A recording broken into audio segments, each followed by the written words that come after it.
Nice. The Shadow over Innsmouth, Chapter 1. During the winter of 1927 to 1928, officials of the federal government made a strange and secret investigation of certain conditions in the ancient Massachusetts seaport of Innsmouth. The public first learned of it in February, when a vast series of raids and arrests occurred, followed by the deliberate burning and dynamiting, under certain suitable precautions, of an enormous number of crumbling, worm-eaten and supposedly empty houses along the abandoned waterfront. Uninquiring souls let this occurrence pass as one of the major clashes in a spasmodic war on liquor. Keener news followers, however, wondered at the prodigious number of arrests, the abnormally large force of men used in making them, and the secrecy surrounding the disposal of the prisoners. No trials, or even definite charges were reported, nor were any of the captives seen thereafter in the regular jails of the nation. There were vague statements about disease and concentration camps, and later about dispersal in various naval and military prisons, but nothing positive ever developed. Innsmouth itself was left almost depopulated, and is even now only beginning to show signs of a sluggishly revived existence. Complaints from many liberal organizations were met with long confidential discussions, and representatives were taken on trips to certain camps and prisons. As a result, these societies became surprisingly passive and reticent. Newspaper men were harder to manage, but seemed largely to cooperate with the government in the end. Only one paper, a tabloid always discounted because of its wild policy, mentioned the deep-diving submarine that discharged torpedoes downward in the marine abyss, just beyond Devil Reef. That item, gathered by chance in a haunt of sailors, seemed indeed rather far-fetched, since the low black reef lies a full mile and a half out from Innsmouth harbour. People around the country and in the nearby towns muttered a great deal among themselves, but said very little to the outer world. They had talked about dying and half-deserted Innsmouth for nearly a century, and nothing new could be wilder or more hideous than what they had whispered and hinted years before. Many things had taught them secretiveness, and there was now no need to exert pressure on them. Besides, they really knew very little, for wide salt marshes, desolate and unpeopled, keep neighbours off from Innsmouth on the landward side. But at last I am going to defy the ban on speech about this thing. Results, I am certain, are so thorough that no public harm save a shock of repulsion could ever accrue from a hinting of what was found by those horrified raiders at Innsmouth. Besides, what was found might possibly have more than one explanation. I do not know just how much of the whole tale has been told to even me, and I have many reasons for not wishing to probe deeper, for my contact with this affair has been closer than that of any other layman, and I have carried away impressions which are yet to drive me to drastic measures. It was I who fled frantically out of Innsmouth in the early morning hours of July 16th, 1927, and whose frightened appeals for government inquiry and action brought on the whole reported episode. I was willing enough to stay mute while the affair was fresh and uncertain, but now that it is an old story, with public interest and curiosity gone, I have an odd craving to whisper about those few frightful hours in that ill-rumoured and evilly shadowed seaport of death and blasphemous abnormality. The mere telling helps me to restore confidence in my own faculties, to reassure myself that I was not simply the first to succumb to a contagious nightmare hallucination. It helps me, too, in making up my mind regarding a certain terrible step which lies ahead of me. I never heard of Innsmouth till the day before I saw it for the first, and so far last time I was celebrating my coming of age by a tour of New England, sightseeing antiquarian and genealogical, and had planned to go directly from ancient Newburyport to Arkham, whence my mother's family was derived. I had no car, but was travelling by train, trolley and motor coach, always seeking the cheapest possible route. In Newburyport, they told me that the steam train was the thing to take to Arkham, and it was the only at the station ticket office, when I demurred at the high fare, that I learned about Innsmouth, the stout, shrewd-faced agent, whose speech shewed him to be no local man, seemed sympathetic towards my effort at economy, and made a suggestion that none of my other informants had offered. "You could take that old bus, I suppose," he said with a certain hesitation, "but it ain't thought about much of hereabouts. It goes through Innsmouth, you may have heard about that, and so the people don't like it. Run by an Innsmouth fellow, Joe Sargent, but never gets any custom from here or Arkham either, I guess. Wonder if it keeps running at all. I suppose it's cheap enough, but I never see more than 2 or 3 people in it. Nobody but those Innsmouth folks. Leaves the square front of Hammond's drugstore at 10 a.m. and 7 p.m, unless they've changed lately. Looks like a terrible rattle trap. I've never been on it." That was the first I had ever heard of shadowed Innsmouth. Any reference to a town not shewn on common maps or listed in recent guidebooks would have interested me, and the agent's odd manner of allusion roused something like real curiosity.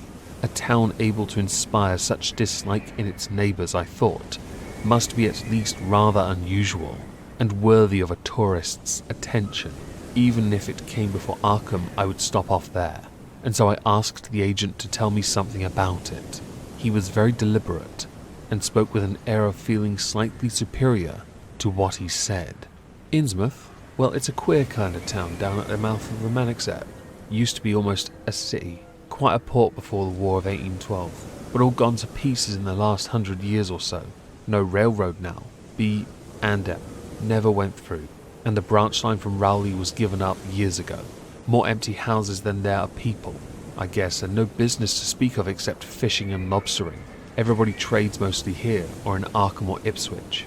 Once they had quite a few mills, but nothing's left now except one gold refinery running on the leanest kind of part-time. That refinery used to be a big thing, and old man Marsh who owns it must be richer than Croesus. Queer old duck though, and sticks mighty close in his own. He's supposed to have developed some skin disease or deformity late in life that makes him keep out of sight. Grandson of Captain Obed Marsh, who founded the business. His mother seems to have been some kind of foreigner, they say a South Sea Islander, so everybody raised Cain when he married an Ipswich girl 50 years ago. They always do that about Innsmouth people, and folks hereabouts always try to cover up any Innsmouth blood they have in them. But Marsh's children and grandchildren look just like anyone else's so far I can see, and I had them pointed out to me, though come to think of it, the elder children don't seem to be around lately. Never saw the old man. And why is everybody so down on Innsmouth? Well, young fellow, you mustn't take too much stock in what people around here say. They're hard to get started, but once they do get started, they never let up. They've been telling things about Innsmouth, whispering and mostly for the last 100 years. I guess, and I gather, they're more scared than anything else.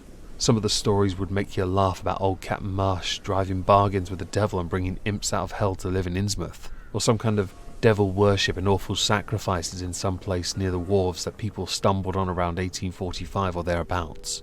But I come from Panton, Vermont, and that kind of story don't go down with me. You ought to hear, though, that some kind of old-timers tell me about the Black Reef off the coast, Devil Reef they call it. It's well above water a good part of the time, and never much below it. But at that, you could hardly call it an island. The story is that there's a whole region of devils seen somewhere in that reef, sprawled about or darting in and out of some kind of caves near the top. It's a rugged, uneven thing, a good bit over a mile out, and toward the end of a shipping day sailors used to make big detours just to avoid it. That is, sailors that didn't hail from Innsmouth. One of the things they had against old Captain Marsh was that he was supposed to land on it sometimes at night when the tide was right. Maybe he did, for I dare say the rock formation was interesting, and it's just barely possible he was looking for pirate loot and maybe finding it. But there was talk of his dealing with demons there. Fact is, I guess on the whole it was really the captain that made the bad reputation to the reef. That was before the big epidemic of 1846. When over half the folks in Innsmouth were carried off, they never did quite figure out what the trouble was, but it was probably some foreign kind of disease brought from China or somewhere by the shipping. I'm sure it was bad enough. There was riots over it and all sorts of ghastly doings that I don't believe ever got outside the town, and it left the place in awful shape. Never came back. There can't be more than 300 or 400 people living there now, but the real thing behind the way the folks feel is simply race prejudice. And I don't say I'm blaming those that hold it. I hate those Innsmouth folk, myself, and I wouldn't care to go to their town. I suppose you, though. I can see you're a Westerner by your talk. What a lot of our New England ships used to have to do with queer ports in Africa, Asia and South Seas and everywhere else. And what queer kinds of people they sometimes brought back with them. You've probably heard about the Salem man that came home with a Chinese wife. And maybe you know there's a bunch of Fiji Islanders somewhere near Cape Cod. Where there's something like that back of the Innsmouth people. The place was always badly cut off from the rest of the country by marshes and creeks. And we can't be sure about the ins and outs of the matter, but it's pretty clear that old Captain Marsh must have brought something home, some odd specimens, when he had all three of his ships in commission back in the 20s and 30s. There certainly is a strange kind of streak in the Innsmouth folks today. I don't know how to explain it, but it sort of makes you crawl. You'll notice a little in Sargent if you take his bus. Some of them have queer narrow heads, flat noses and bulgy starry eyes that never seem to shut, and their skin ain't quite right, rough and scabby and the sides of their necks all shriveled and creased up. Get bald too very young. The old fellas look the worst, in fact. I don't believe I've ever seen an old chap of that kind. Guess they must die of looking in the glass. Animals hate 'em. They used to have lots of horse trouble before autos came in. Nobody around here or in Arkham or Ipswich will have anything to do with them, and they act kind of offish themselves when they come to town or when anyone tries to fish on their grounds. Queer how fish are always thick off Innsmouth Harbour when there ain't any anywhere else around. But just try to fish there yourself and see how the folks chase you off. Those people used to come here on the railroad, walking and taking the train at Rowley after the branch was dropped, but now they use that bus. Yes, there's a hotel at Innsmouth called the Gilman House, but I don't believe it can amount to much. I wouldn't advise you try it. Better stay over here and take the 10 o'clock bus tomorrow morning. Then you can get an evening bus there to Arkham at 8 o'clock. There was a factory inspector who stopped at the Gilman a couple years ago, and he had a lot of unpleasant hints about the place. Seems to get a queer crowd there, for this fellow heard voices in other rooms, though most of them was empty, that gave him the shivers. It was foreign talk, he thought, but said the bad thing about it was the kind of voice that sometimes spoke. It sounded so unnatural, sloping, like he said that he didn't dare undress and go to sleep, just waited up and lit out the first thing in the morning. The talk went on most all night. This fellow, Casey his name was, had a lot to say about the Innsmouth folk watching him, and seemed kind of on guard. He found the Marsh refinery a queer place, and it's in an old mill on the lower falls of the Manaxet. What he said tallied up with what I'd heard. Books in bad shape and no clear account of any kind of dealings. You know, it's always been a kind of mystery where the Marshes get the gold they refine. They've never seemed to do much buying in that line, but years ago they shipped out an enormous amount of ingots. Used to be talk of a queer foreign kind of jewellery that the sailors and refinery men sometimes sold on the sly, or that was seen once or twice on some of the Marsh women folks. People allowed maybe old Captain Obed traded for it in some heathen port, especially since he was always ordering stacks of glass beads and trinkets such as seafaring men used to get for the native trade. Others thought, and still think, he'd found an old pirate cache out on Devil's Reef. But here's the funny thing. The old captain's been dead 60 years, and there ain't been a good-sized ship out of the place since the Civil War. But just the same, the Marshes still keep on buying a few of those native trade things, mostly glass and rubber gewgaws. They tell me maybe the Innsmouth folk like 'em to look at themselves. God knows those gotten to be around as bad as South Sea cannibals and Guinea savages. That plague of 46 must have taken off the best blood in the place. Anyway, they're a doubtful lot now, and the Marshes and the other rich folks are as bad as any. As I told you, there probably ain't more than 400 people in the whole town in spite of all the streets that say they are. I guess they're what you call white trash down south, lawless and sly and full of secret doings. They get a lot of fish and lobsters and do exporting by truck. Queer how the fish swam right there and nowhere else. Nothing can ever keep track of these people, and state school officials and census men have a devil of a time. You can bet that prying strangers ain't welcome around Innsmouth. I've heard personally of more than one business of government man that disappeared there, and there's loose talk of one who went crazy and is ran out at Danvers now. They must have fixed up some awful scare for that fellow. That's why I wouldn't go at night if I was you. I've never been there and have no wish to go, but I guess a daytime trip couldn't hurt you, even though the people hereabouts will advise you not to make it. If you're just sightseeing and looking for old stuff, Innsmouth ought to be quite a place for you.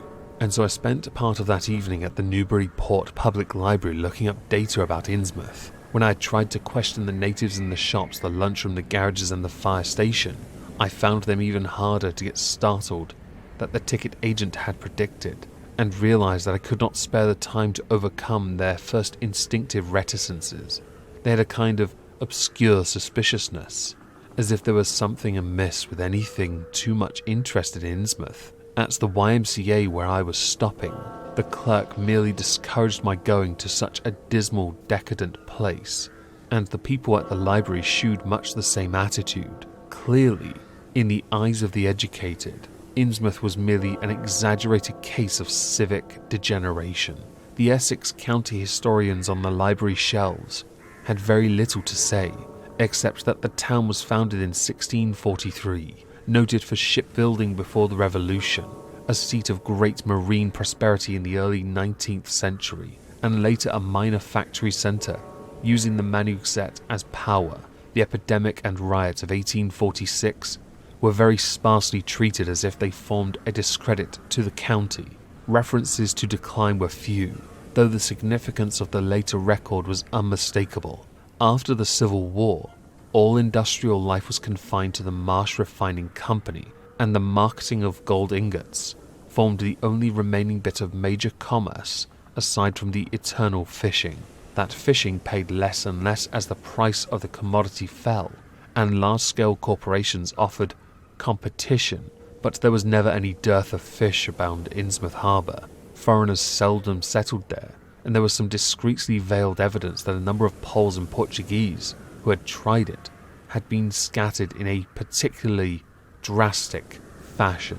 Most interesting of all was a glancing reference to the strange jewellery vaguely associated with Innsmouth. It had evidently impressed the whole countryside more than a little, for mention was made of specimens in the Museum of Miskatonic University at Arkham, and in the display room of the Newburyport Historical Society. The fragmentary descriptions of these things were bold and prosaic, but they hinted to me an undercurrent of persistent strangeness.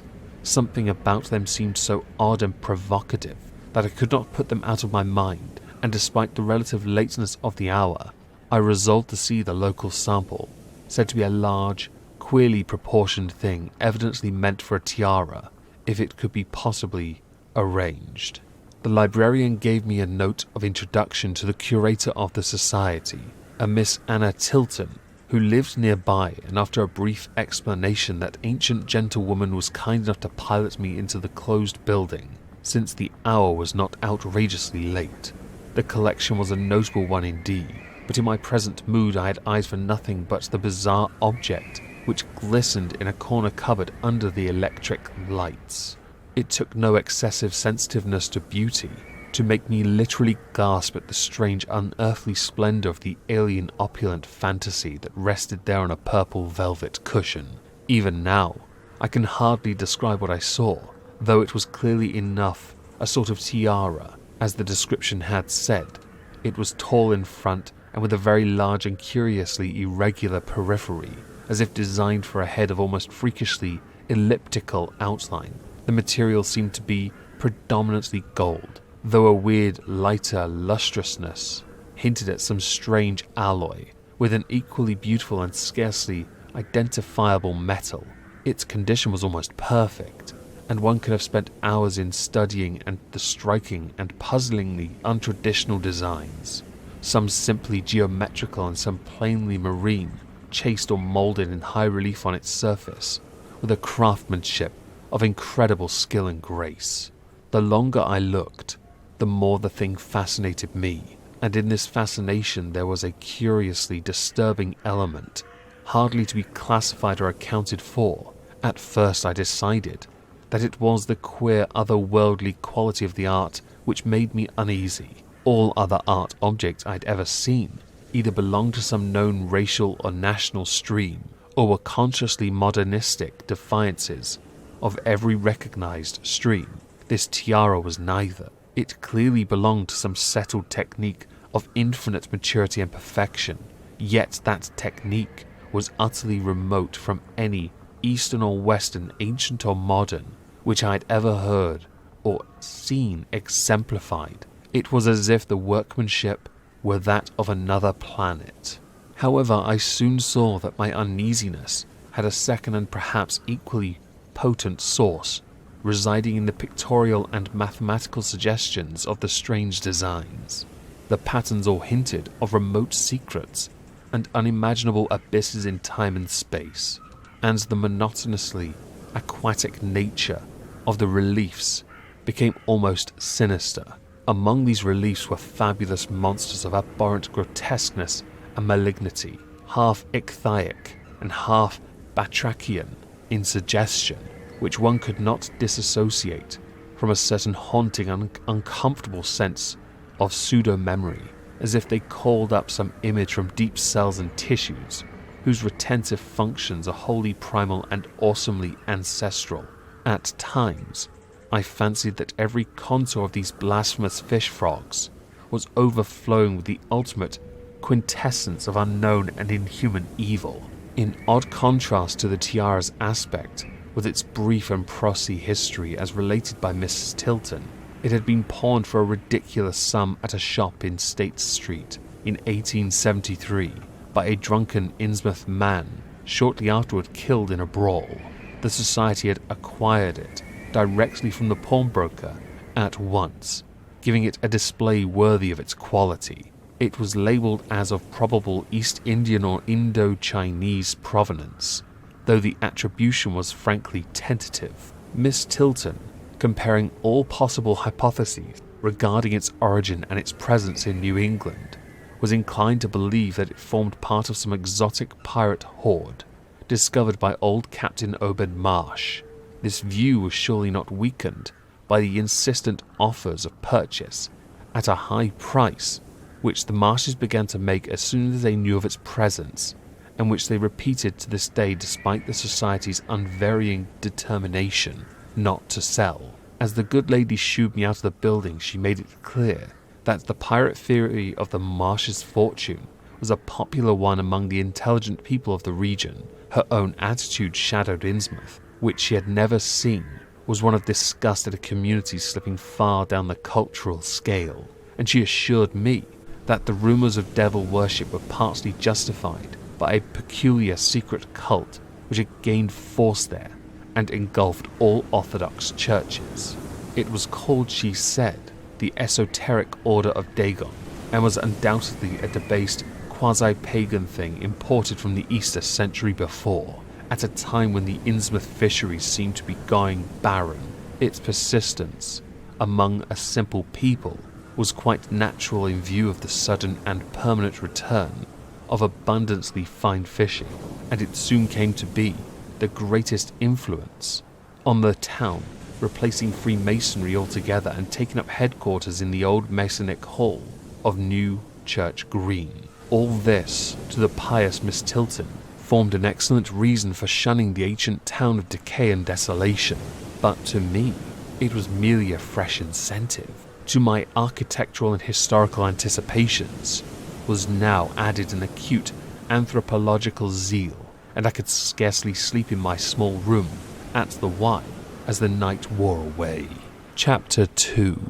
Shortly before 10 the next morning, I stood with one small valise in front of Hammond's drugstore in Old Market Square, waiting for the Innsmouth bus. As the hour for its arrival drew near, I noticed a general drift of the loungers to other places up the street, or to the ideal lunch across the square. Evidently, the ticket agents had not exaggerated the dislike which local people bore toward Innsmouth and its denizens. In a few moments, a small motor coach of extreme decrepitude and dirty grey colour rattled down State Street and made a turn and drew up at the curb beside me. I felt immediately that it was the right one, a guess which the half-illegible sign on the windshield, Arkham Innsmouth Newport, soon verified. There were only 3 passengers, dark, unkempt men of sullen visage and somewhat youthful cast, and when the vehicle stopped, their clumsy shambled out and began walking up State Street in a silent, almost furtive fashion. The driver also alighted, and I watched him as he went into the drugstore to make some purchase.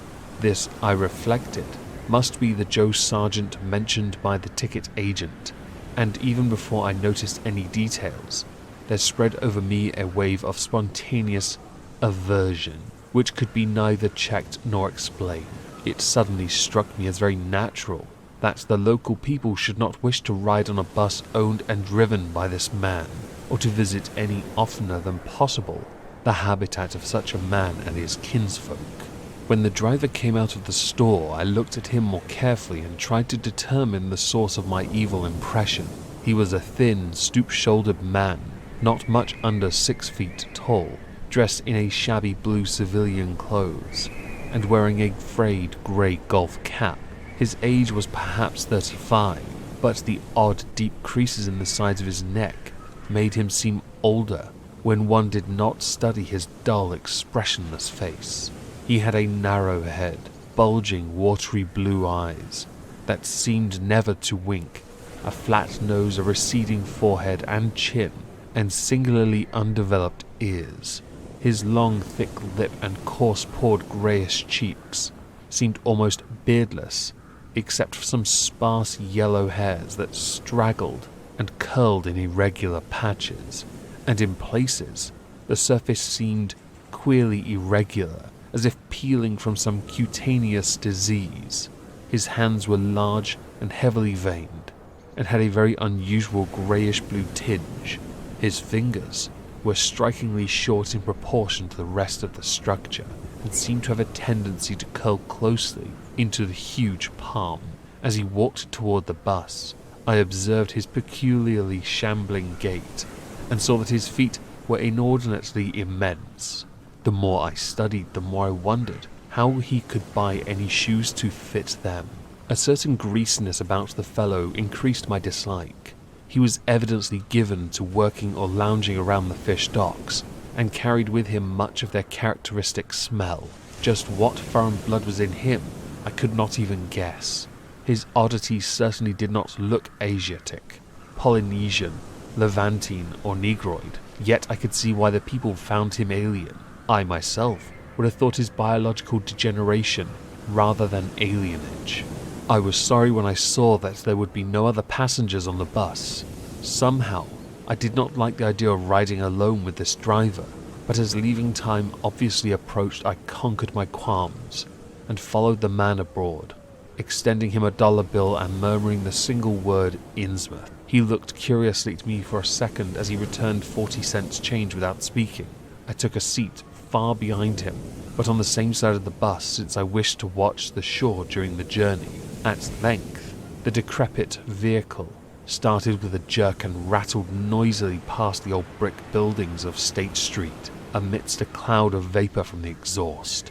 Glancing at the people on the sidewalks, I thought I detected in them a curious wish to avoid looking at the bus, or at least a wish to avoid seeming to look at it. Then we turned to the left into High Street, where the going was smoother, flying by stately old mountains of the early Republic, and still older colonial farmhouses, passing the Lower Green and Parker River, and finally emerging into a long, monotonous stretch of open shore country.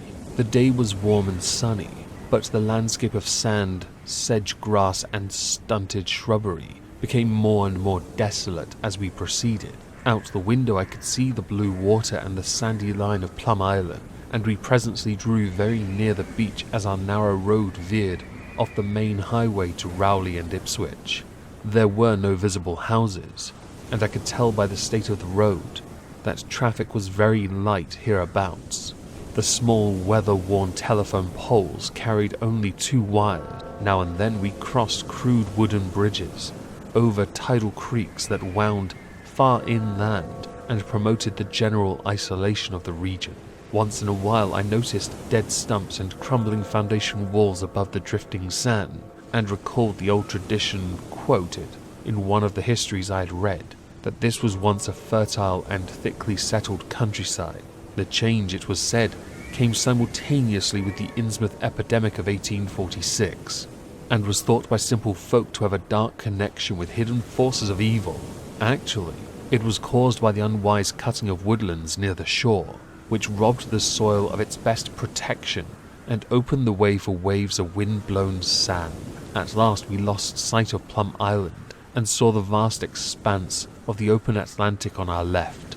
Our narrow course began to climb steeply, and it felt in a single sense of disquiet in looking at the lonely crest ahead, where the rutted roadway met the sky. It was as if the bus were about to keep on its ascent, leaving the sane earth altogether and merging with the unknown arcana of upper air and cryptical sky.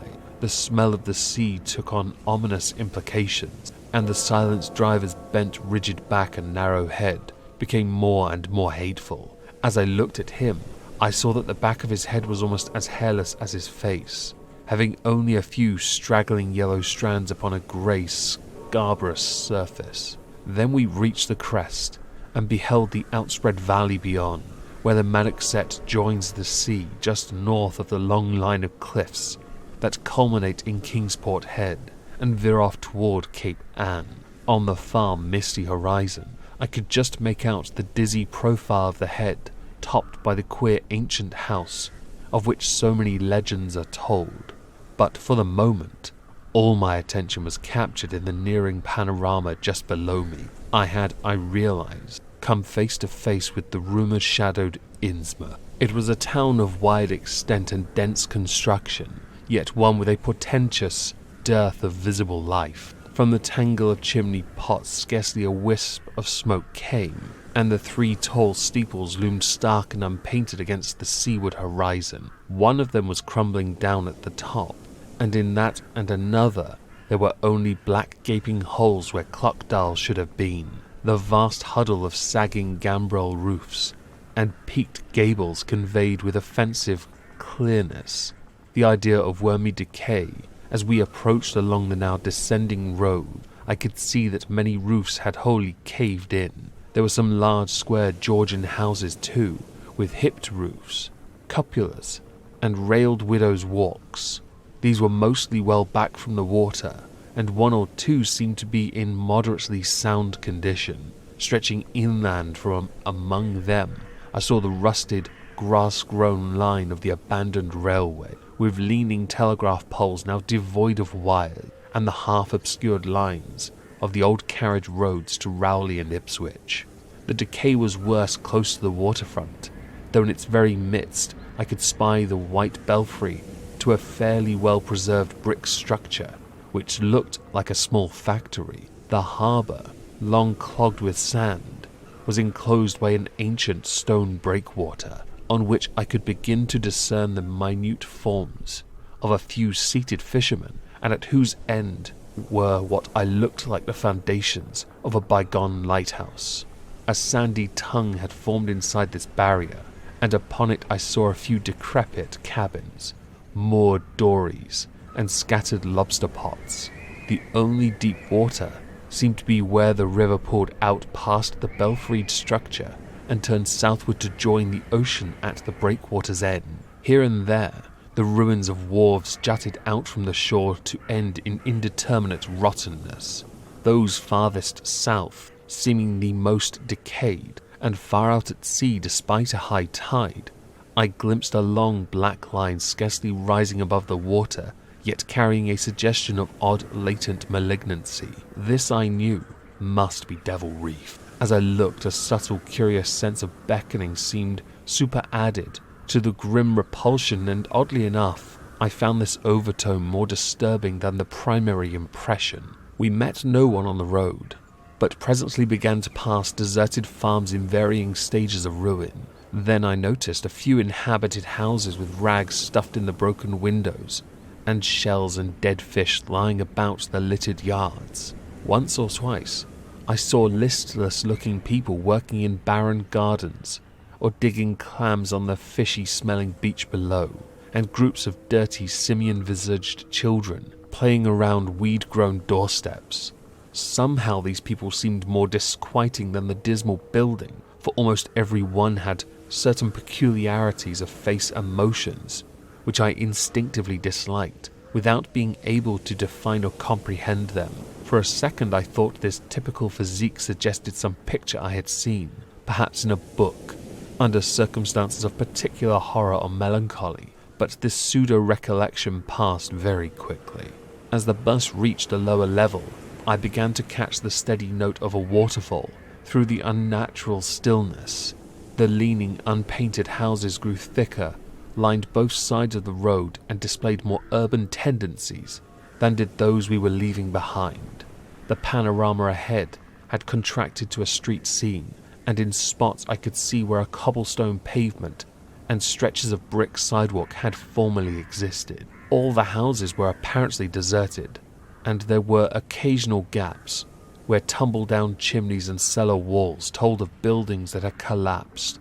Pervading everything was the most nauseous fishy odour imaginable. Soon, cross streets and junctions began to appear, those on the left leading to shoreward realms of unpaved squalor and decay, while those on the right shewed vistas of departed grandeur.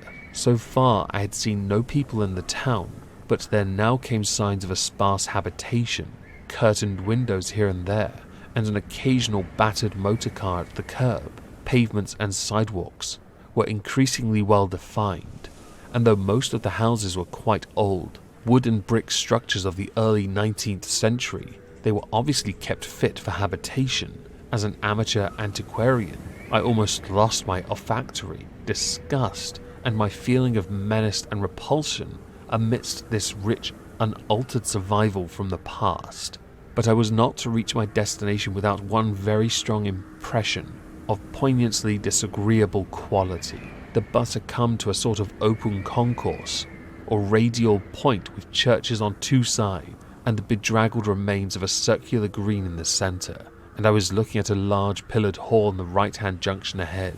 The structures, once white, were now grey and peeling, and the black and gold sign on the pediment was so faded that I could only with difficulty make out the words Esoteric Order of Dagon. This then was the former Masonic hall, now given over to a degraded cult. As I strained to decipher this inscription, my notice was distracted by the raucous tones of a cracked bell across the street, and I quickly turned to look out the window on my side of the coach. The sound came from a squat, towered stone church of manifestly later date than most of the houses, built in a clumsy Gothic fashion and having a disproportionately high basement with shuttered windows. Though the hands of its clock were missing on the side I knew that those hoarse strokes were telling the hour of 11. Then suddenly, all thoughts of time were blotted out by an onrushing image of sharp intensity and unaccountable horror, which had seized me before I knew what it really was. The door of the church basement was open, revealing a rectangle of blackness inside, and as I looked, a certain object crossed, or seemed to cross, that dark rectangle, burning into my brain a momentary conception of nightmare, which was all the more maddening because analysis could not shew a single nightmarish quality in it. It was a living object, the first except the driver that I had seen since entering the compact part of town, and had I been in a steadier mood, I would have found nothing whatever of terror in it. Clearly, as I realized a moment later, it was the pastor, clad in some peculiar vestments, doubtless introduced since the Order of Dagon had modified the ritual of the local churches. The thing which had probably caught my first subconscious glance and supplied the touch of bizarre horror was the tall tiara he wore, in almost exact duplicate of the one Miss Tilton had shewn me the previous evening. This, acting on my imagination, had supplied namelessly sinister qualities to the indeterminate face and robed shambling form beneath it. There was not, I soon decided, any reason why I should have felt that shuddering touch of evil pseudo-memory. Was it not natural that a local mystery cult should adopt among its regimentals a unique type of headdress made familiar to the community in some strange way, perhaps as treasure trove? A very thin sprinkling of repellent-looking youngish people now became visible on the sidewalks, lone individuals, and silent knots of 2 or 3. The lower floors of the crumbling houses sometimes harboured small shops with dingy sign, and I noticed a parked truck or 2 as we rattled along. The sound of waterfalls became more and more distinct, and presently I saw a fairly deep river gorge ahead, spanned by a wide iron-railed highway bridge, beyond which a large square opened out. As we clanked over the bridge, I looked out over both sides and observed some factory buildings on the edge of the grassy bluff, or part way down. The water far below was very abundant, and I could see 2 vigorous sets of falls upstream of my right, and at very least one downstream on my left. From this point the noise was quite deafening. Then we rolled into the large semicircular square across the river, and drew up on the right-hand side in front of a tall, cupola-crowned building with remnants of yellow paint, and with half-effaced sign proclaiming it to be the Gilman House. I was glad to get out of that bus, and at once proceeded to check my valise in the shabby hotel lobby. There was only one person in sight, an elderly man without what I had come to call the Innsmouth look, and I decided not to ask him any of the questions which bothered me, remembering that odd things had been noticed in this hotel. Instead, I strolled out on the square from which the bus had already gone, and studied the scene minutely and appraising. One side of the cobbled-stoned open space was the straight line of the river, the other was a semicircle of slant-roofed brick buildings of about the 1800 period, from which several streets radiated away to the southeast, south and southwest. Lamps were depressingly few and small, all low-powered incandescents, and I was glad that my plans called for departure before dark, even though I knew the moon would be bright.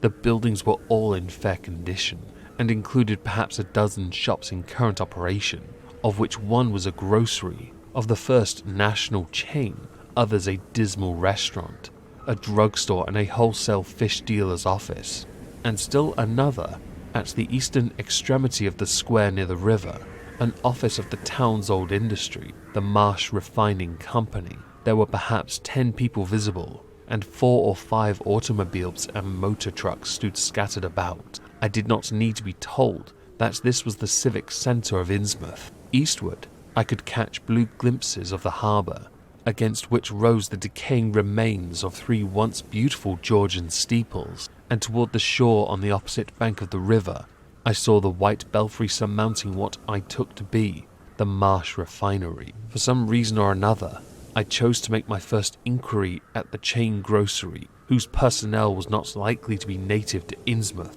I found a solitary boy of about 17 in charge, and was pleased to note the brightness and affability which promised cheerful information. He seemed exceptionally eager to talk, and I soon gathered that he did not like the place, its fishy smell or its furtive people. A word with any outsider was a relief to him. He hailed from Arkham, boarded with a family who came from Ipswich, and went back home whenever he got a moment off. His family did not like him to work in Innsmouth, but the chain had transferred him there, and he did not wish to give up his job. There was, he said, no public library or chamber of commerce in Innsmouth, but I could probably find my way about. The street I had come down was Federal. West of that were the fine old residence streets Broad, Washington, Lafayette and Adams, and east of it were the Shorewood slum. It was in these slums along Main Street that I would find the old Georgian churches, but they were all long abandoned. It would be well not to make oneself too conspicuous in such neighbourhoods, especially north of the river, since the people were sullen and hostile. Some strangers had even disappeared. Certain spots were almost forbidden territory, as he had learned at considerable cost. One must not, for example, linger much around the Marsh refinery, or around any of the still-used churches, or around the pillared Order of Dagon Hall at Newchurch Green. Those churches were very odd, all violently disavowed by their respective denominations elsewhere, and apparently using the queerest kind of ceremonials and clerical vestment. Their creeds were heterodox and mysterious, involving kinds of certain marvelous transformations, leading to bodily immortality of a sort on this earth. The youth's own pastor, Dr. Wallace of Asbury M.E. Church in Arkham, had gravely urged him not to join any church in Innsmouth. As for the Innsmouth people, the youth hardly knew what to make of them. They were as furtive and seldom seen as animals that live in burrows, and one could hardly imagine how they passed the time apart from their desultory fishing. Perhaps judging from the quantities of bootleg liquor they consumed, they lay for most of the daylight hours in an alcoholic stupor. They seemed sullenly banded together in some sort of fellowship and understanding, despising the world, as if they had access to other and preferable spheres of entity. Their appearance, especially those staring, unwinking eyes, which one never saw shut, was certainly shocking enough, and their voices were disgusting. It was awful to hear them chanting in their churches at night, and especially during their main festivals or revivals, which fell twice a year on April 30th and October 31st. They were very fond of the water, and swam a great deal in both river and harbour. Swimming races out to Devil Reef were very common, and everyone in sight seemed well able to share in this arduous sport. When one came to think of it, it was generally only rather young people who were seen about in public, and of these the oldest were apt to be the most taint-looking. When exceptions did occur, they were mostly persons with no trace of aberrancy. Like the old clerk at the hotel, one wondered what became of the bulk of the older folk, and whether the Innsmouth look were not a strange and insidious disease phenomenon which increased its hold as years advanced. Only a rare affliction, of course, could bring about such vast and radical anatomical changes in a singular individual after maturity, changes involving osseous factors as basic as the shapes of the skull. But then, even this aspect was no more baffling and unheard of than the visible features of the malady as a whole. It would be hard, the youth implied, to form any real conclusions regarding such a matter, since one never came to know the natives personally, no matter how long one might live in Innsmouth. The youth was certain that many specimens even worse than the worst visible ones were kept locked indoors in some places. People sometimes heard the queerest kind of sound. The tottering waterfront hovels north of the river were reputedly connected by hidden tunnels, being thus a veritable warren of unseen abnormalities. What kind of foreign blood, if any, these beings had, it was impossible to tell. They sometimes kept certain especially repulsive characters out of sight when government agents and others from the outside world came to town. It would be of no use, my informant said, to ask the natives anything about the place. The only one who would talk was a very aged but normal-looking man who lived at the poorhouse on the north rim of the town and spent his time walking about or lounging around the fire station. This hoary character, Zadok Howley, was 96 years old and somewhat touched in the head. Besides being the town drunkard, he was a strange, furtive creature who constantly looked over his shoulders, as if afraid of something, and when sober, could not be persuaded to talk at all with strangers. He was, however, unable to resist any offering of his favourite poison, and once drunk, would furnish the most astonishing fragments of whispered reminiscence. After all, little useful data could be gained from him, since his stories were all insane, incomplete hints of impossible marvels and horrors, which could have no source save his own disordered fancy. Nobody ever believed him, but the natives did not like him to drink and talk with strangers, and it was not always safe to be seen questioning him. It was probably from him that some of the wildest popular whispers and delusions were derived. Several non-native residents had reported monstrous glimpses from time to time, but between old Zadok's tales and the malformed denizens, it was to wonder such illusions were current. None of the non-natives ever stayed out late at night, there being a widespread impression that it was not wise to do so. Besides, the streets were loathsomely dark. As for business, the abundance of fish was certainly almost uncanny, but the natives were taking less and less advantage of it. Moreover, prices were falling and competition was growing. Of course, the town's real business was the refinery, whose commercial office was on the square only a few doors east of where we stood. Old Man Marsh was never seen, but sometimes went to the works in a closed, curtained car. There were all sorts of rumors about how Marsh had come to look. He had once been a great dandy, and people said he still wore the frock-coated finery of the Edwardian age, curiously adapted to keep certain deformities. His sons had formerly conducted the office in the square, but latterly they had been keeping out of sight a good deal, and leaving the brunt of the affairs to the younger generation. The sons and their sisters had come to look very queer, especially the elder ones. It was said that their health was failing. One of the Marsh daughters was a repellent reptilian-looking woman who wore an excess of weird jewelry, clearly of the same exotic tradition as that to which the strange tiara belonged. My informant had noticed it many times, and had heard it spoken of as coming from some secret horde, either of pirates or of demons.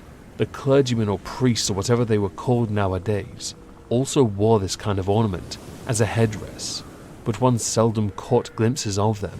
Other specimens the youth had not seen, though many were rumoured to exist around Innsmouth. The Marshes, together with the other 3 gently bred families of the town, the Waits, the Gilmans and the Elliots, were all very retiring.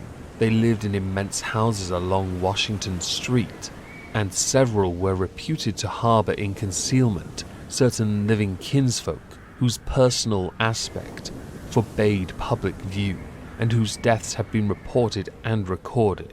Warning me that many of the street signs were down, the youth drew for my benefit a rough but ample and painstaking sketch map of the town's salient features. After a moment's study, I felt sure that it would be of great help, and pocketed it with profuse thanks. Disliking the dinginess of the single restaurant I had seen, I bought a fair supply of cheese crackers and ginger wafers to serve as a lunch later on. My program, I decided, would be to tread the principal streets, talk with any non-natives I might encounter, and catch the 8 o'clock coach for Arkham. The town, I could see, formed a significant and exaggerated example of communal decay, but being no sociologist, I would limit my serious observations to the field of architecture. Thus I began my systematic, though bewildered tour of Innsmouth's narrow, shadow-blighted ways. Crossing the bridge and turning toward the roar of the lower falls, I passed close to the Marsh refinery, which seemed oddly free from the noise of industry. This building stood on the steep river bluff near a bridge and an open confluence of streets, which I took to be the earliest civic centre, displaced after the Revolution by the present town square. Recrossing the gorge on the Main Street Bridge, I struck a region of utter desertion which somehow made me shudder. Collapsing huddles of gambrel roofs formed a jagged and fantastic skyline, above which rose the ghoulish, decapitated steeple of an ancient church. Some houses along Main Street were tenanted, but most were tightly boarded up. Down unpaved side streets I saw the black, gaping windows of deserted hovels, many of which leaned at perilous and incredible angles through the sinking of part of the foundations. Those windows stared so spectrally that it took courage to turn eastward toward the waterfront.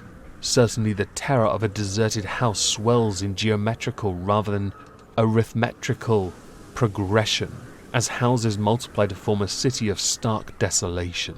The sight of such endless avenues of fish-eye vacancy and death, and the thought of such linked infinities of black brooding compartments given over to cobwebs and memories and the conqueror worm, start up vestigial fears and aversion that not even the stoutest philosophy can disperse. Fish Street was as deserted as Maine, though it differed in having many brick and stone warehouses still in excellent shape. Water Street was almost its duplicate, save that there were great seaward gaps where wharves had been. Not a living thing did I see, except for the scattered fishermen on the distant breakwater, and not a sound did I hear, save the lapping of the harbour tides and the roar of the falls in the Manaxet. The town was getting more and more on my nerves, and I looked behind me furtively as I picked my way back over the tottering Water Street Bridge. The Fish Street Bridge, according to the sketch, was in ruins. North of the river, there were traces of squalid life, active fish-packing houses in Water Street, smoking chimneys and patched roofs here and there, occasional sounds from indeterminate sources, and infrequent shambling forms in the dismal streets and unpaved lanes.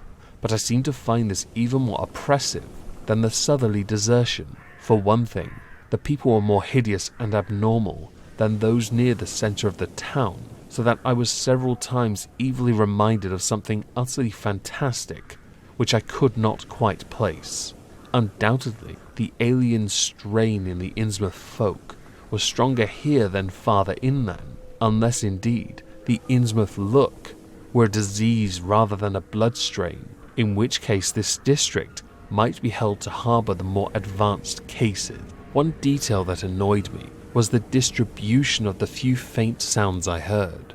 They ought naturally to have come wholly from the visibly inhabited houses, yet in reality were often strongest inside the most rigidly boarded up facades. There were creakings, scurryings, and hoarse doubtful noises, and I thought uncomfortably about the hidden tunnels suggested by the grocery boy. Suddenly I found myself wondering what the voices of those denizens would be like. I had heard no speech so far in this quarter, and was unaccountably anxious not to do so, pausing only long enough to look at two fine but ruinous old churches at Main and Church Streets. I hastened out of that vile waterfront slum. My next logical goal was New Church Green, but somehow or other I could not bear to repass the church in whose basement I had glimpsed the inexplicably frightening form of that strangely diademed priest or pastor. Besides, the grocery youth had told me that the churches, as well as the Order of Dagon Hall, were not advisable neighbourhoods for strangers. Accordingly, I kept north along Main to Martin, then turning inland, crossing Federal Street safely north of the Green, and entering the decayed patrician neighbourhood of Northern Broad, Washington, Lafayette and Adams Streets. Though these stately old avenues were ill-surfaced and unkempt, their elm-shaded dignity had not entirely departed. Mansion after mansion claimed my gaze, most of them decrepit and boarded up amidst neglected grounds, but one or two in each street showing signs of occupancy. In Washington Street there was a row of 4 or 5 in excellent repair, and with finely tended lawns and garden, the most sumptuous of these, with wide terraced parterres extending back the whole way to Lafayette Street, I took to be the home of Old Man Marsh, the afflicted refinery owner. In all these streets no living thing was visible, and I wondered at the complete absence of cats and dogs from Innsmouth. Another thing which puzzled and disturbed me, even in some of the best preserved mansions, was the tightly shuttered condition of many third-story and attic windows. Furtiveness and secretiveness seemed universal in this hushed city of alienage and death, and I could not escape the sensation of being watched from ambush on every hand by sly, staring eyes that never shut. I shivered as the cracked stroke of 3 sounded from a belfry to my left. Too well did I recall the squat church on which those notes came from. Following Washington Street toward the river, I now faced a new zone of former industry and commerce, noting the ruins of a factory ahead, and seeing others with the traces of an old railway station and covered railway bridge beyond up the gorge on my right. The uncertain bridge now before me was posted with a warning sign, but I took the risk and crossed again to the south bank, where traces of life reappeared. Furtive, shambling creatures stared cryptically in my direction, and more normal faces eyed me coldly and curiously. Innsmouth was rapidly becoming intolerable, and I turned down Payne Street toward the square in the hope of getting some vehicle to take me to Arkham before the still distant starting time of that sinister bus. It was then that I saw the tumble-down fire station on my left and noticed the red-faced, bushy-bearded, watery-eyed old man in nondescript rags who sat on a bench in front of it talking with a pair of unkempt but not abnormal-looking firemen. This, of course, must be Zadok Allen, the half-crazed, licorice nonagenarian whose tales of old Innsmouth and its shadow are so hideous and incredible. Chapter 3. It must have been some imp of the perverse, or some sardonic pull from dark, hidden sources which made me change my plans as I did. I had long before resolved to limit my observations to architecture alone, and I was even then hurrying toward the square in an effort to get quick transportation out of this festering city of death and decay. But the sight of old Zadok Allen set up new currents in my mind and made me slacken my pace uncertainly. I had been assured that the old man could do nothing but hint at wild, disjointed and incredible legends, and I had been warned that the natives made it unsafe to be seen talking to him. Yet the thought of this aged witness to the town's decay, with memories going back to the early days of ships and factories, was a lure that no amount of reason could make me resist. After all, the strangest and maddest of myths are often merely symbols or allegories based upon truth, and old Zadok must have seen everything which went on around Innsmouth for the last 90 years. Curiosity flared up beyond sense and caution, and in my youthful egotism, I fancied I might be able to sift a nucleus of real history from the confused, extravagant outpouring I would probably extract with the aid of raw whiskey. I knew that I could not accost him then and there, for the fireman would surely notice and object. Instead, I reflected I would prepare by getting some bootleg liquor at a place where the grocery boy had told me it was plentiful. Then I would loaf near the fire station in apparent casualness and fall in with old Zadok after he had started on one of his frequent rambles. The youth said he was very restless, seldom sitting around the station for more than an hour or two at a time. A quart bottle of whiskey was easily, though not cheaply, obtained in the rear of a dingy variety store just off the square in Elliott Street. The dirty-looking fellow who waited on me had a touch of the staring Innsmouth look, but was quite civil in his way, being perhaps used to the custom of such convivial strangers, truckmen, gold buyers, and the like, as were occasionally in town. Re-entering the square, I saw that luck was with me, for shuffling out of Payne Street around the corner of the Gilman house, I glimpsed nothing less than the tall, lean, tattered form of old Zadok Allen himself. In accordance with my plan, I attracted his attention by brandishing my newly purchased bottle, and soon realized that he had begun to shuffle wistfully after me as I turned into Waite Street on my way to the most deserted region I could think of. I was steering my course by the map the grocery boy had prepared, and was aiming for the wholly abandoned stretch of southern waterfront, which I had previously visited.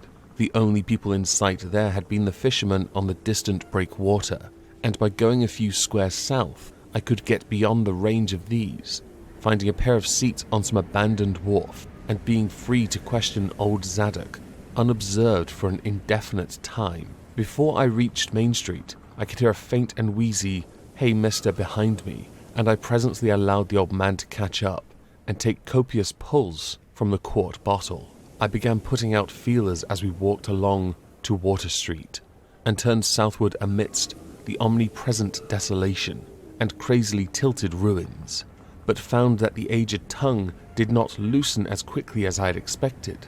At length, I saw a grass-grown opening toward the sea between crumbling brick walls, with weedy length of an earthen masonry wharf projecting beyond. Piles of moss-covered stones near the water promised tolerable seats, and the scene was sheltered from all possible view by a ruined warehouse on the north. Here, I thought, was the ideal place for a long secret colloquy, so I guided my companion down the lane and picked out spots to sit in among the mossy stones. The air of death and desertion was ghoulish, and the smell of fish almost insufferable, but I was resolved to let nothing deter me. About 4 hours remained for conversation if I were to catch the 8 o'clock coach for Arkham, and I began to dole out more liquor to the ancient tippler, meanwhile eating my own frugal lunch. In my donations, I was careful not to overshoot the mark, for I did not wish Zadok's vinous garrulousness to pass into a stupor. After an hour, his furtive taciturny shewed signs of disappearing, but much to my disappointment, he still sidetracked my questions about Innsmouth and its shadow-haunted past. He would babble of current topics, revealing a wide acquaintance of newspapers and a great tendency to philosophize in a sententious village fashion. Toward the end of the second hour, I feared my quart of whiskey would not be enough to produce results, and I was wondering whether I had better leave old Zadok and go back for more. Just then, however, chance made the opening which my questions had been unable to make, and the wheezing ancient's rambling took a turn that caused me to lean forward and listen alertly. My back was toward the fish-smelling sea, but he was facing it, and something or other had caused his wandering gaze to the light on the low, distant line of Devil Reef, then shewing plainly and almost fascinatingly above the waves. The sight seemed to displease him, for he began a series of weak curses, which ended in a confidential whisper and a knowing leer. He bent toward me, took hold of my coat lapel, and hissed out some hints that could not be mistaken. That's where it all begun, that cursed place of all wickedness where the deep water starts. Gate of hell, sheer drop down to a bottom, no sounding like Kintec. Old Captain Obed done it, him that found about more and was good for him in the South Sea Island. Everybody was in a bad way them days. Trade falling off, mills losing business, even the new ones, and the best of our menfolk killed to privateering in the War of 1812, or lost with the Elizy brig and the Ranger Snow, both of them Gilman Venters. Obed Marsh, he had 3 ships floating, Brigantine, Columbia, Brig Hetty, and Buck Sumatri Queen. He was the only one as kept on with the East Indian, Asian Pacific trade, though Estrus Martin's Barkentine Malay Pride met a venter as late as 28. Never was nobody like Captain Obed, old limb of Satan. I kind mind him telling about foreign parts and calling all the folks stupid for going to Christian meetings and bearing their burdens meek and lowly. Said they'd ought to get better gods like some of the folks in the Ingies. Gods as good as bring 'em good fishing in return for their sacrifices, and would really answer folks' prayers. Matt Elliott, his first mate, talked a lot too, only he was aging folks doing any heathen things.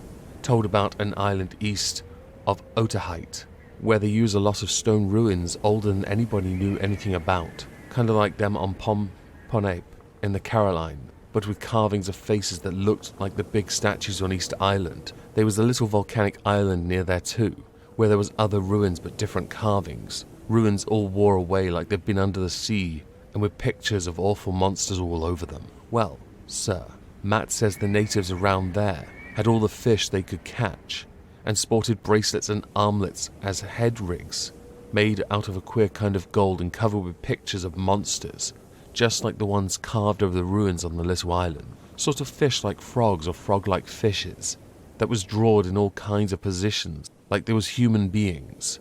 Nobody could get out of them where they got all the stuff, and all the other natives wondered how they managed to find fish in plenty even when the next island had lean pickings. Matt, he got to wondering too, and so did Captain Obed. Obed, he notices besides that lots of the handsome young folks would drop about a sight few good from year to year, and then they'd want many old folks around. Also, he thinks some of the folks done turn queer even for Kanakis. It took Obed to get the truth about out of them heathen. I don't know how he done it, but he begun by trading for the gold-like things they wore, asked them where they got them from, if they could get more, and finally wormed the story out of the old chief, Wallachia, they called him. Nobody but Obed would ever have believed the old yellow devil, but Captain could read folks like they were books. Nobody never believes me now when I tell them, and I don't suppose you will, young fella, though come to look at you, you have kind of got them sharp reading eyes like Obed had.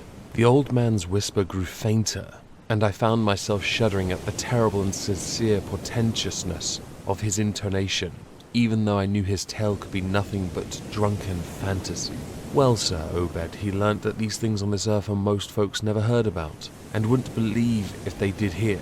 It seems these Kanakis were sacrificing heaps of their young men, and maidens, to some kind of god things that lived under the sea, and getting all kinds of favour in return. They met the things on the little islet in the queer ruin, and it seems them awful pictures of frogfish monster were supposed to be pictures of these things. Maybe there was a kind of critters, as got all the mermaid stories and such started. They all kinds of cities on the sea bottom, and this island was heaved up from there. Seems there were some kind of things alive in the stone buildings when the island came up sudden to the surface. That's how the Kanakis got wind they was down there, made sign talk as soon as they got over being scared, and pierced up a bargain before long. These things, like human sacrifices, had 'em ages before but lost track to the upper world after a time. What they done to the victims, it ain't for me to say, and I guess Obed want none to share about asking, but it was all right with the heathen, because they'd been having a hard time and was desperate about everything. They give a certain number of young folks to the sea things, twict every year, May Eve and Halloween, regular as could be, also give some of the carved knickknacks they made. What the things agreed to give in return was plenty of fish. They drove them in from all over the sea, and a few gold-like things now and then. Well, as I says, the natives met the things on the little volcanic islet, going there in canoes with the sacrifices, etc., and bringing back any of the gold-like jewels as was coming to them. At first, the things did never go onto the mainland, but after a time, they come to want to. Seems they hankered after mixing with the folks and having jint ceremonies on the big day. May Eve and Halloween, you see. They was able to live both in and out of water, what they call amphibians, I guess. The Kanakis told them as how folks from the other islands might want to wipe them out if they got wind of their being there, but they says they don't care much, because they could wipe out the whole brood of humans if they was willing to bother. That is, any as didn't have certain signs, sec as was used on by the lost old ones, whoever they was, but not wanting to bother, they lay low when anybody visited the island. When it come to mating with them toad-looking fishes, the Kanakis kind of balked, but finally they learnt something as put a new face on the matter. Seems that human folks has got a kind of relation to sect water beasts, that everything alive came out of the water, and only needs a little change to go back again. Them things told the Kanakis that if they mixed bloods, there'd be children, as good-looking as human at first, but later turn more and more like the things, till finally they take to the water and join the main lot of things down there. And this is the important part, young fella. Them as turned into fish things and went into the water wouldn't never die. Them things never die, except when they were killed and violent. Well, sir, it seems by the time Obed known them islanders, they was full of fish blood from them deep water things. When they got old and began to shew it, they was kept hid until they felt like talking to the water and quitting the place. Some was more tact than others, and some never did change quite enough to take to the water, but mostly they turned about just the way them things said. Them as was born more like the things changed early, but them as was nearly humans sometimes stayed on the island till they were past 70, though they usually go down under for trial trips.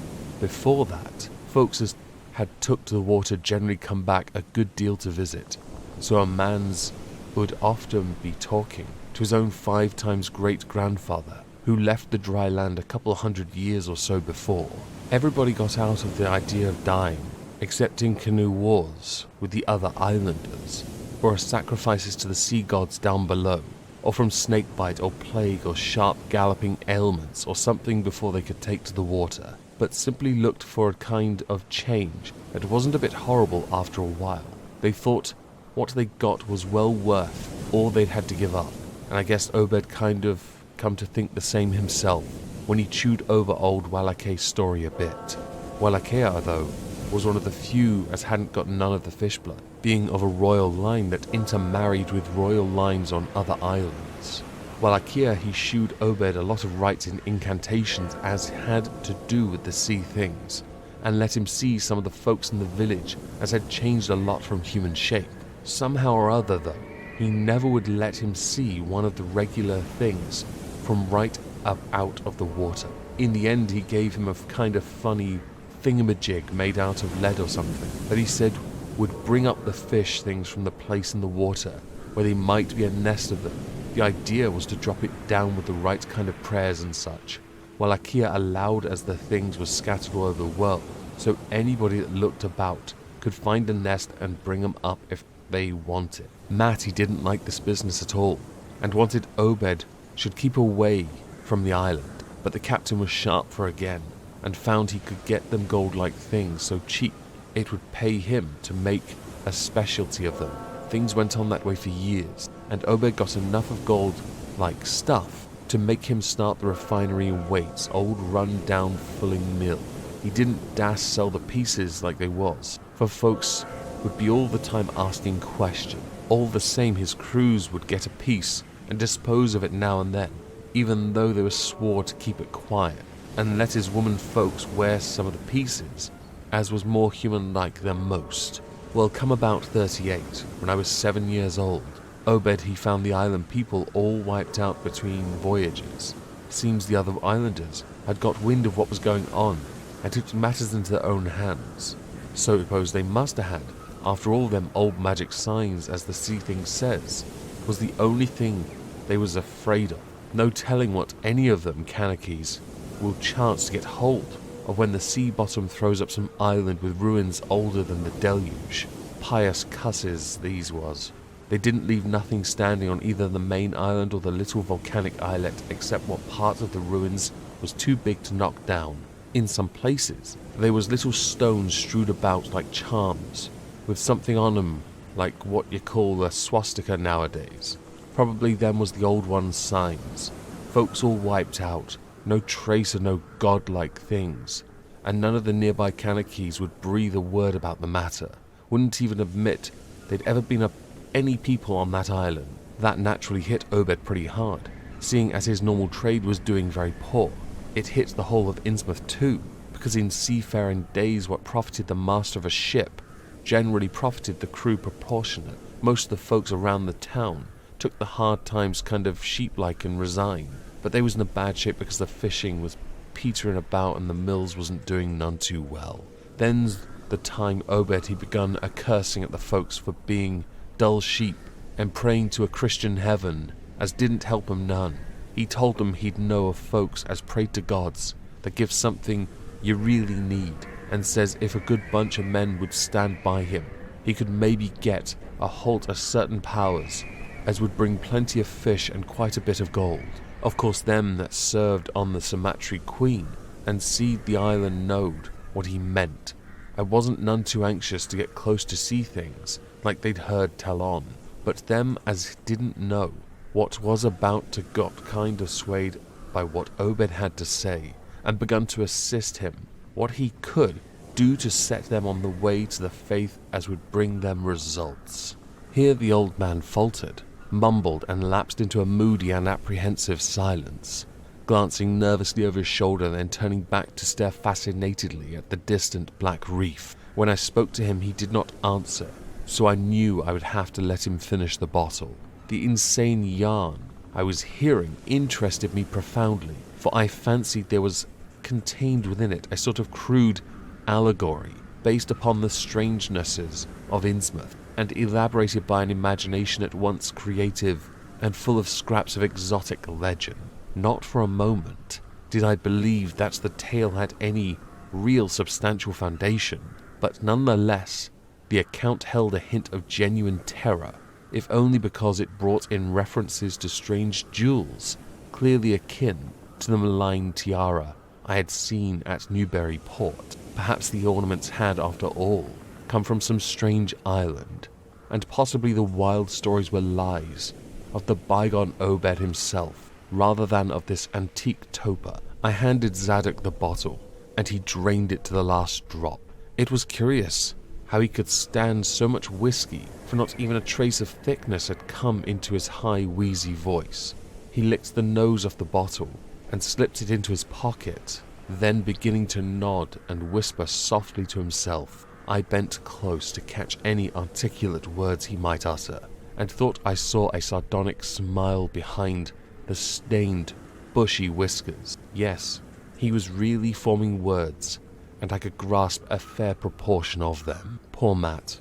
Matt, he always was aging it, trying to line up the folks on his side, and had long walks with the preachers. No use. They run the congregational parson about the town, and the Methodist fella quit. Never did see resolved Babcock, the Baptist person. Again, wrath of Jehovah. I was a mighty little critter, but I heard what I heard and seen what I seen. Dagon and Ashtoreth, Belial and Beelzebub, golden calf and the idols of Canaan and the Philistines, Babylonish abominations, men, tekel upharsin. He stopped again, and from the look in his watery blue eyes I feared he was close to a stupor after all. But when I gently shook his shoulder, he turned on me with astonishing alertness, and snapped out some more obscure phrasing. Don't believe me, huh? Then just tell me, young fella, why Captain Obed and 20-odd other folks used to row about the Devil Reef in the dead of night, and chant things so loud you could hear them all over town when the wind was right. Tell me that, eh? And tell me why Obed was always dropping heavy things down into the deep water to the other side of the reef, where the bottom shoots down like a cliff lower than you can sound. Tell me what he'd done with that funny-shaped leg thingamajig, as well Ikea gave him. Hey boy, and what did they all howl on May Eve, and aging the next Halloween? And why'd the new church parson, fellas as used to be sailors, wear them queer robes and cover themselves with the gold-like things Obed brung? Hey, the watery blue eyes were almost savage and maniacal now, and the dirty white bearded bristled electric. Old Zadok probably saw me shrink back, for he began to cackle evilly. Hey, beginning to see, eh? Maybe you'd like to be me in them days, when I see things at night, out to sea from the cupola top of my house. Oh, I can tell you, little pitchers have big ears, and I wasn't missing nothing. Oh, what was gossiped about Captain Obed and the folks out to the reef. How about the night I took my pa's ship glass up to the cupola, and seed the reef a-bristling thick with shapes, dove off the far side into the deep water and never come back?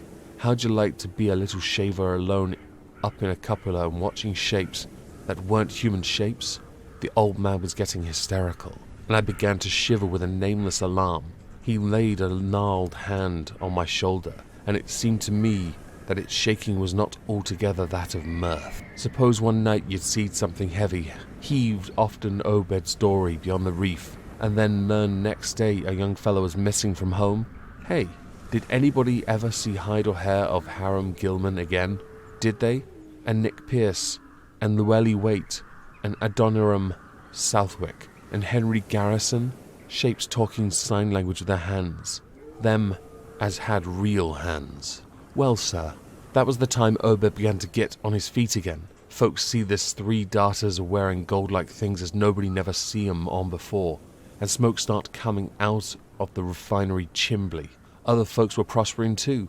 Fish began to swim into the harbour fit to kill, and heaven knows what size cargoes we begun to ship out of Newburyport, Arkham and Boston. 'Twas then Obed got the old branch railroad put through.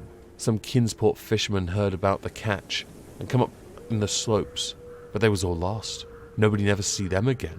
And just then our folks organized the esoteric Order of Dagon and bought Masonic Hill, often cavalry commandery for it. Matt Elliott was a Mason, and again the selling, but he dropped out of sight just then.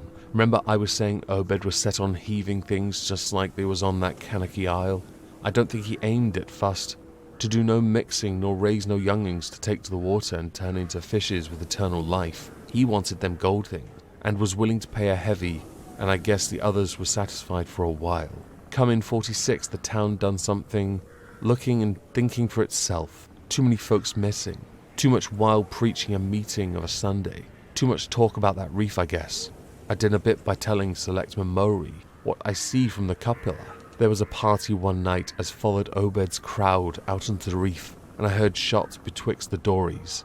Next day, Obed and 32 others was in jail, with everybody wondering just what was afoot and just what's charge against them could be gotten hold. God, if anybody looked ahead, a couple of weeks later, when nothing had been thrown into the sea for that long. Zadok was showing signs of fright and exhaustion, and I let him keep his silence for a while, though glancing apprehensively at my watch. The tide had turned, and was coming in now, and the sound of the waves seemed to arouse him. I was glad of that tide, for at high water the fishy smell might not be so bad. Again, I strained to catch his whispers. That awful night, I was up on the Capallo, hordes of them, swarms of them, all over the reef and swimming up the harbour into the Manickset. God, what happened in the streets of Innsmouth that night. They rattled our door, but Pa wouldn't open. Then he come out of the kitchen window with his musket to find Selectman Mowry and see what he could do. Mounds of the dead and the dying, shots and screams shouting in Old Square and Town Square when folks come in and found half our people missing.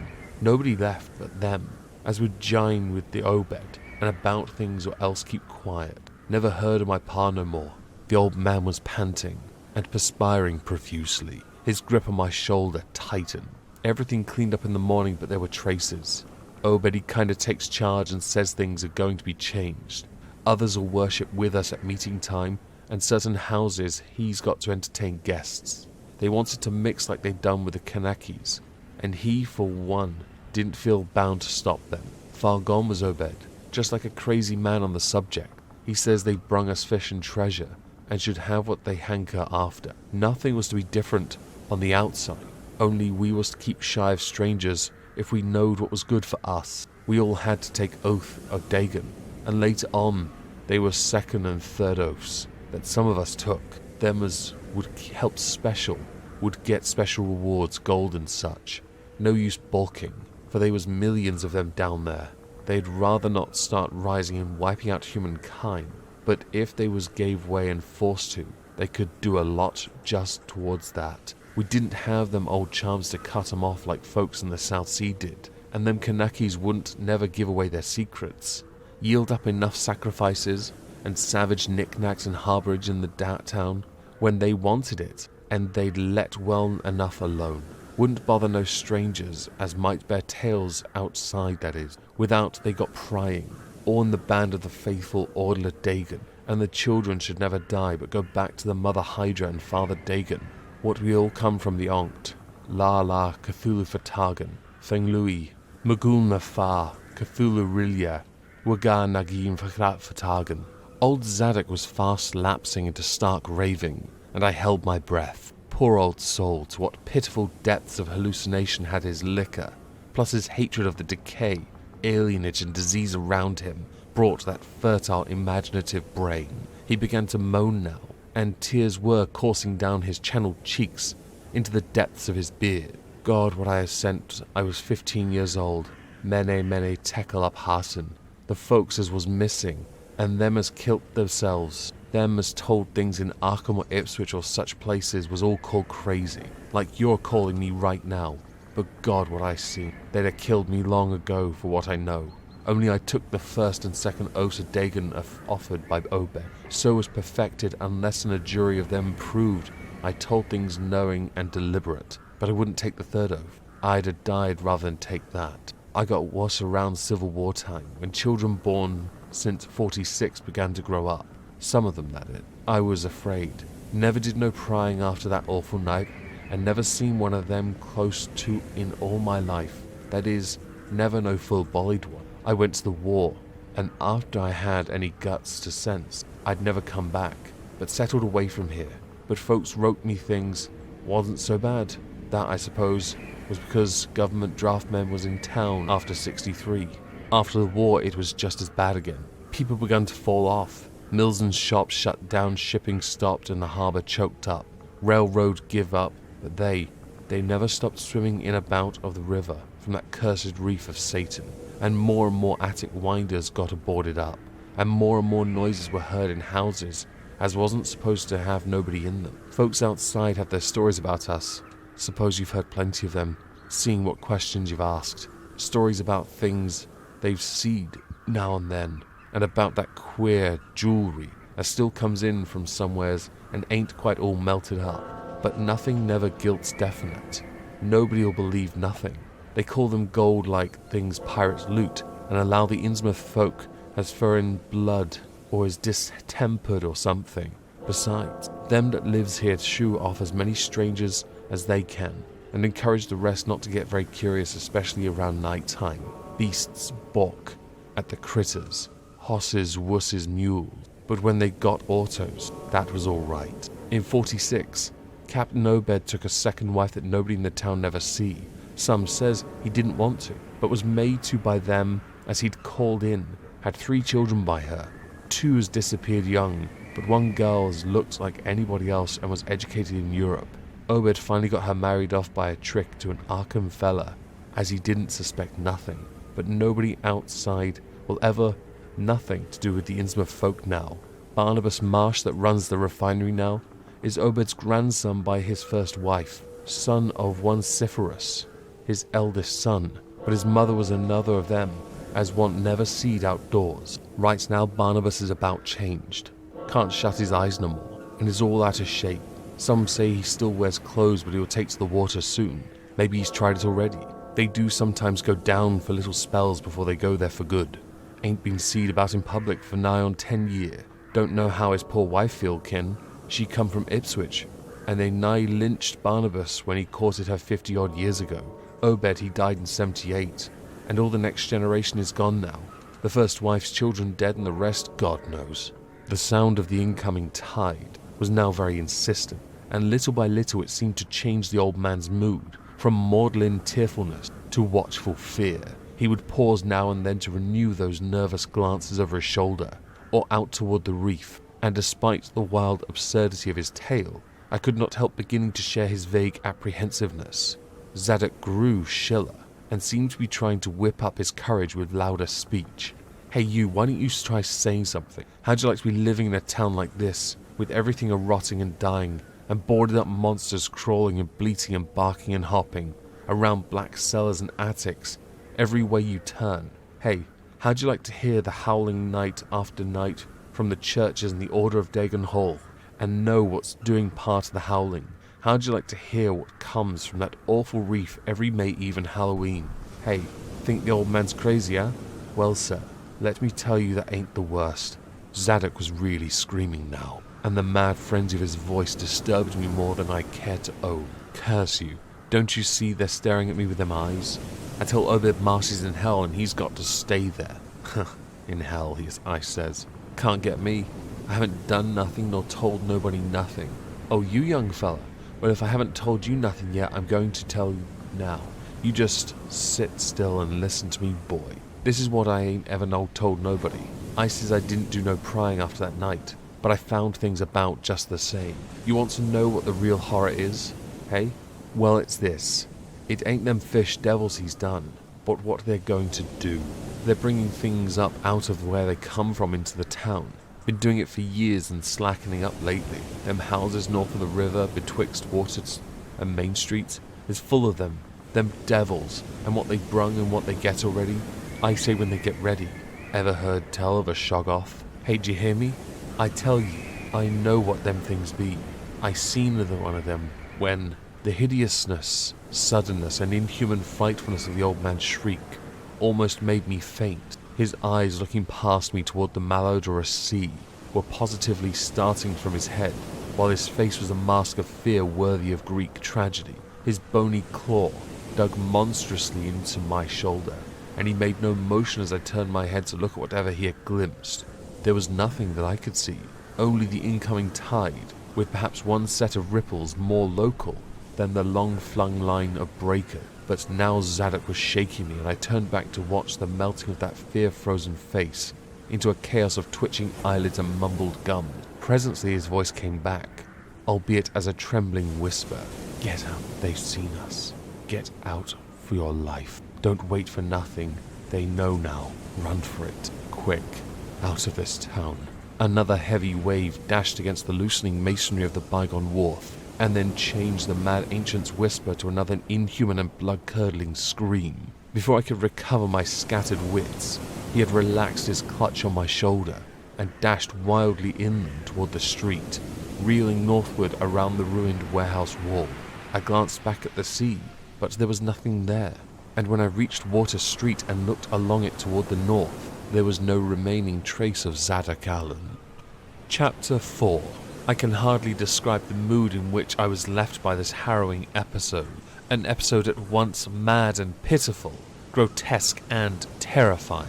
The grocery boy had prepared me for it, yet the reality left me nonetheless bewildered and disturbed.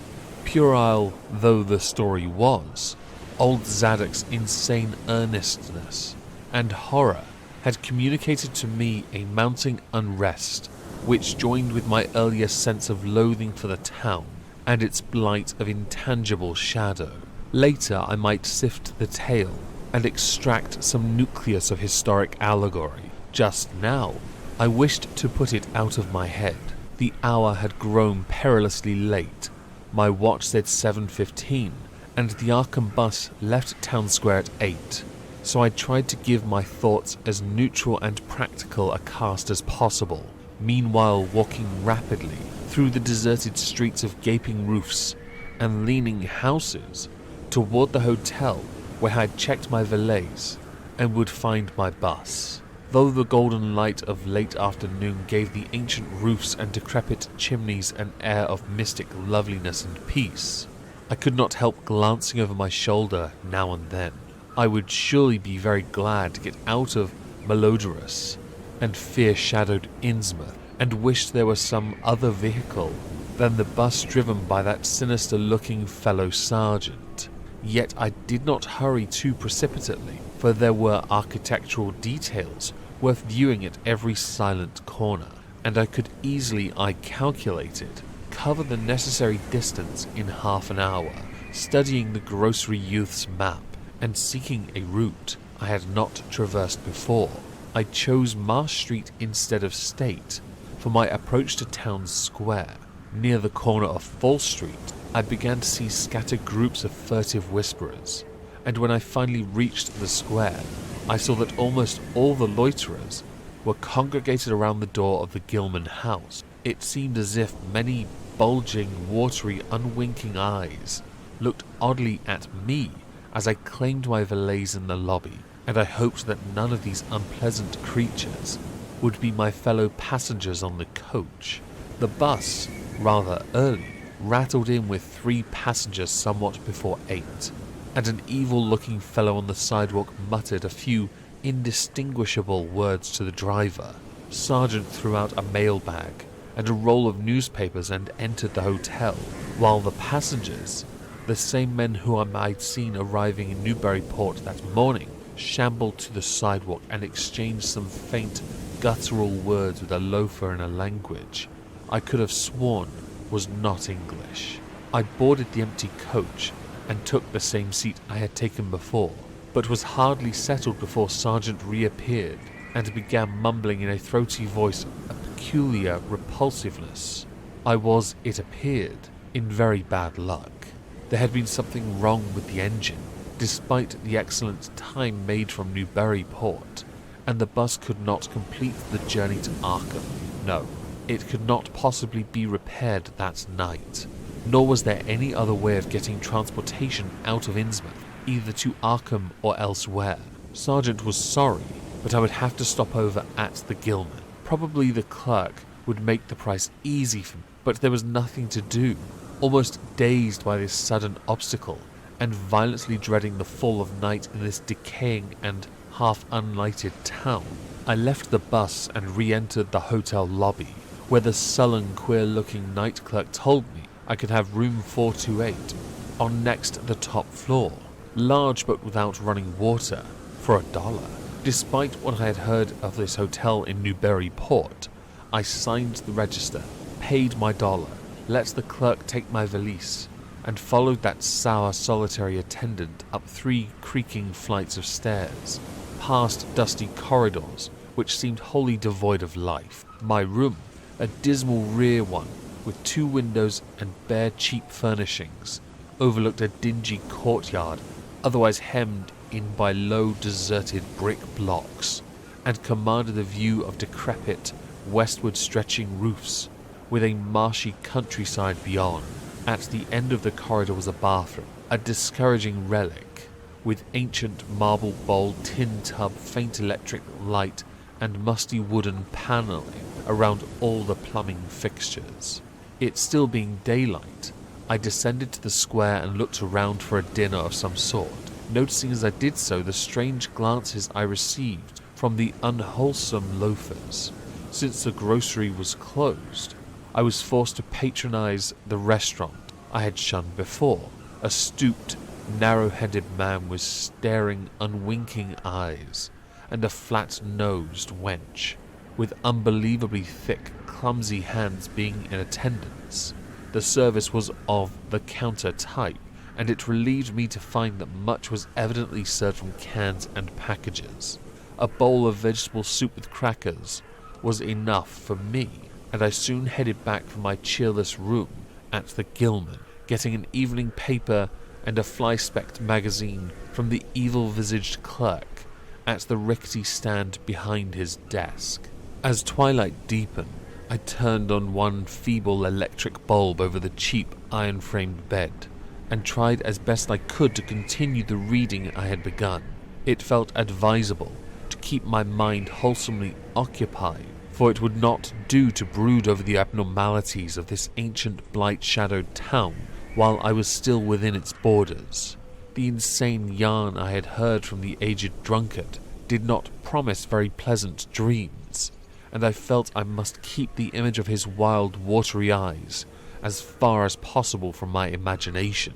Also, I must not dwell on what that factory inspector had told the Newburyport ticket agent about the Gilman house and the voices of its nocturnal tenants.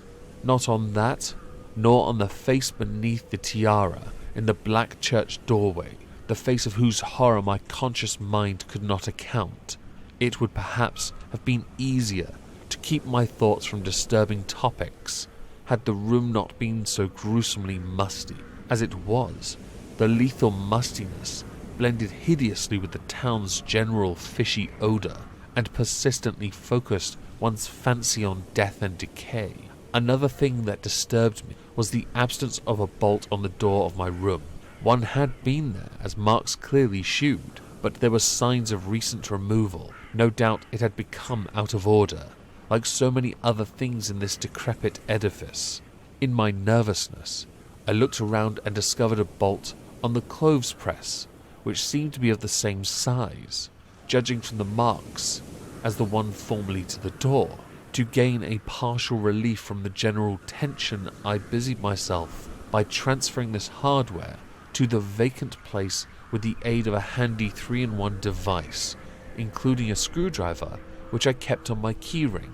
The bolt fitted perfectly, and I was somewhat relieved when I knew that I could shoot it firmly upon retiring. Not that I had any real apprehension of its need, but that any symbol of security was welcome in an environment of this kind. There were adequate bolts on the 2 lateral doors to connecting rooms, and these I proceeded to fasten. I did not undress, but decided to read till I was sleepy, and then lie down with only my coat, collar, and shoes off. Taking a pocket flashlight from my valise, I placed it in my trousers so that I could read my watch if I woke up late in the dark. Drowsiness, however, did not come, and when I stopped to analyze my thoughts, I found to my disquiet that I was really unconsciously listening for something which I dreaded but could not name. That inspector's story must have worked on my imagination more deeply than I had expected. Again I tried to read, but found that I made no progress. After a time, I seemed to hear the stairs and corridors creak at intervals, as if footsteps, and wondered if the rooms were beginning to fill up. There were no voices, however, and it struck me that there was something subtly furtive about the creaking. I did not like it, and debated whether I had better try to sleep at all. This town had some queer people, and there had undoubtedly been several disappearances. Was this one of those inns where travellers were slain for their money? Surely I had no look of excessive prosperity, or were the kinsfolk really so resentful about curious visitors? Had my obvious sightseeing with its frequent map consultations aroused unfavourable notice? It occurred to me that I must be in a highly nervous state to let a few random creakings set me off speculating in this fashion, but I regretted nonetheless that I was unarmed. At length, feeling a fatigue which had nothing of drowsiness in it, I bolted the newly outfitted hall door, turned off the light and threw myself down on the hard, uneven bed, coat, collar, shoes, and all. In the darkness, every faint noise of the night seemed magnified, and a flood of doubly unpleasant thoughts swept over me. I was sorry I had put out the light, yet was too tired to rise and turn it on again. Then, after a long, dreary interval, and prefaced by a fresh creaking of stairs and corridor, there came that soft, damnably unmistakable sound, which seemed like a malign fulfillment of all my apprehensions. Without the least shadow of a doubt, the lock on my hall door was being tried, cautiously, furtively, tentatively, with a key. My sensations upon recognizing this sign of actual peril were perhaps less rather than more tumultuous because of my very previous vague fears. I had been, albeit without definite reason, instinctively on my guard, and that was to my advantage in the new and real crisis, whatever it might turn out to be. Nevertheless, the change in the menace from vague premonition to immediate reality was a profound shock, and it fell upon me with the force of a genuine blow. It never once occurred to me that the fumbling might be a mere mistake. Malign purpose was all I could think of, and I kept deathly quiet, awaiting the would-be intruder's next move. After a time, the cautious rattling ceased, and I heard the room to the north entered with a pass key. Then the lock of the connecting door to my room was softly tried, the bolt held, of course, and I heard the floor creak as the prowler left the room. After a moment, there came another soft rattling, and I knew that the room south of me was being entered. Again, a furtive trying of a bolted connecting door, and again a receding creaking. This time, the creaking went along the hall and down the stairs, so I knew that the prowler had realized the bolted condition of my doors and was giving up his attempt for a greater or lesser time, as the future would shew. The readiness with which I fell into a plan of action proves that I must have been subconsciously fearing some menace, and considering possible avenues of escape for hours. From the first I felt that the unseen fumbler meant a danger not to be met or dealt with, but only to be fled from as precipitately as possible. The one thing to do was to get out of that hotel alive as quickly as I could, and through some channel other than from the front stairs and lobby. Rising softly and throwing my flashlight on the switch, I sought to light the bulb over my bed in order to choose and pocket some belongings for a swift, valiseless flight. Nothing, however, happened, and I saw that the power had been cut off. Clearly, some cryptic, evil movement was afoot on a large scale. Just what, I could not say. As I stood pondering with my hand on the now useless switch, I heard a muffled creaking on the floor below, and thought I could barely distinguish voices in conversation. A moment later, I felt less sure that the deeper sounds were voices, since the apparent hoarse barkings and loose-syllabled croakings bore so little resemblance to recognized human speech.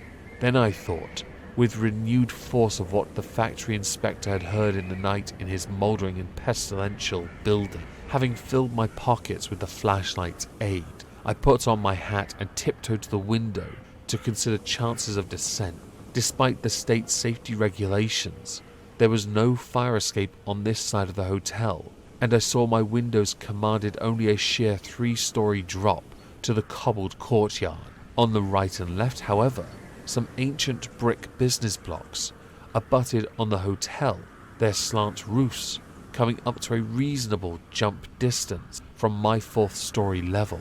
To reach either of these lines of buildings, I would have to be in a room 2 doors from my own, in one case on the north and the other case on the south, and my mind instantly set to work calculating what chances I had to make of making the transfer. I could not, I decided, risk an emergence into the corridor where my footsteps would surely be heard, and where the difficulties of entering the desired room would be insuperable.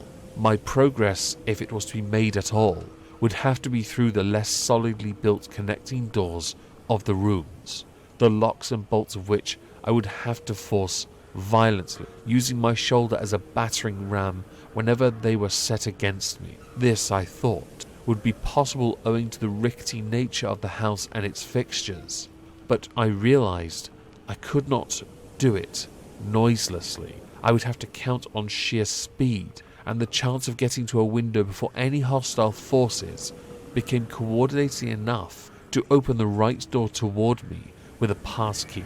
My own outer door I reinforced by pushing the bureau against it, little by little, in order to make a minimum of sound. I perceived that my chances were very slender, and was fully prepared for any calamity.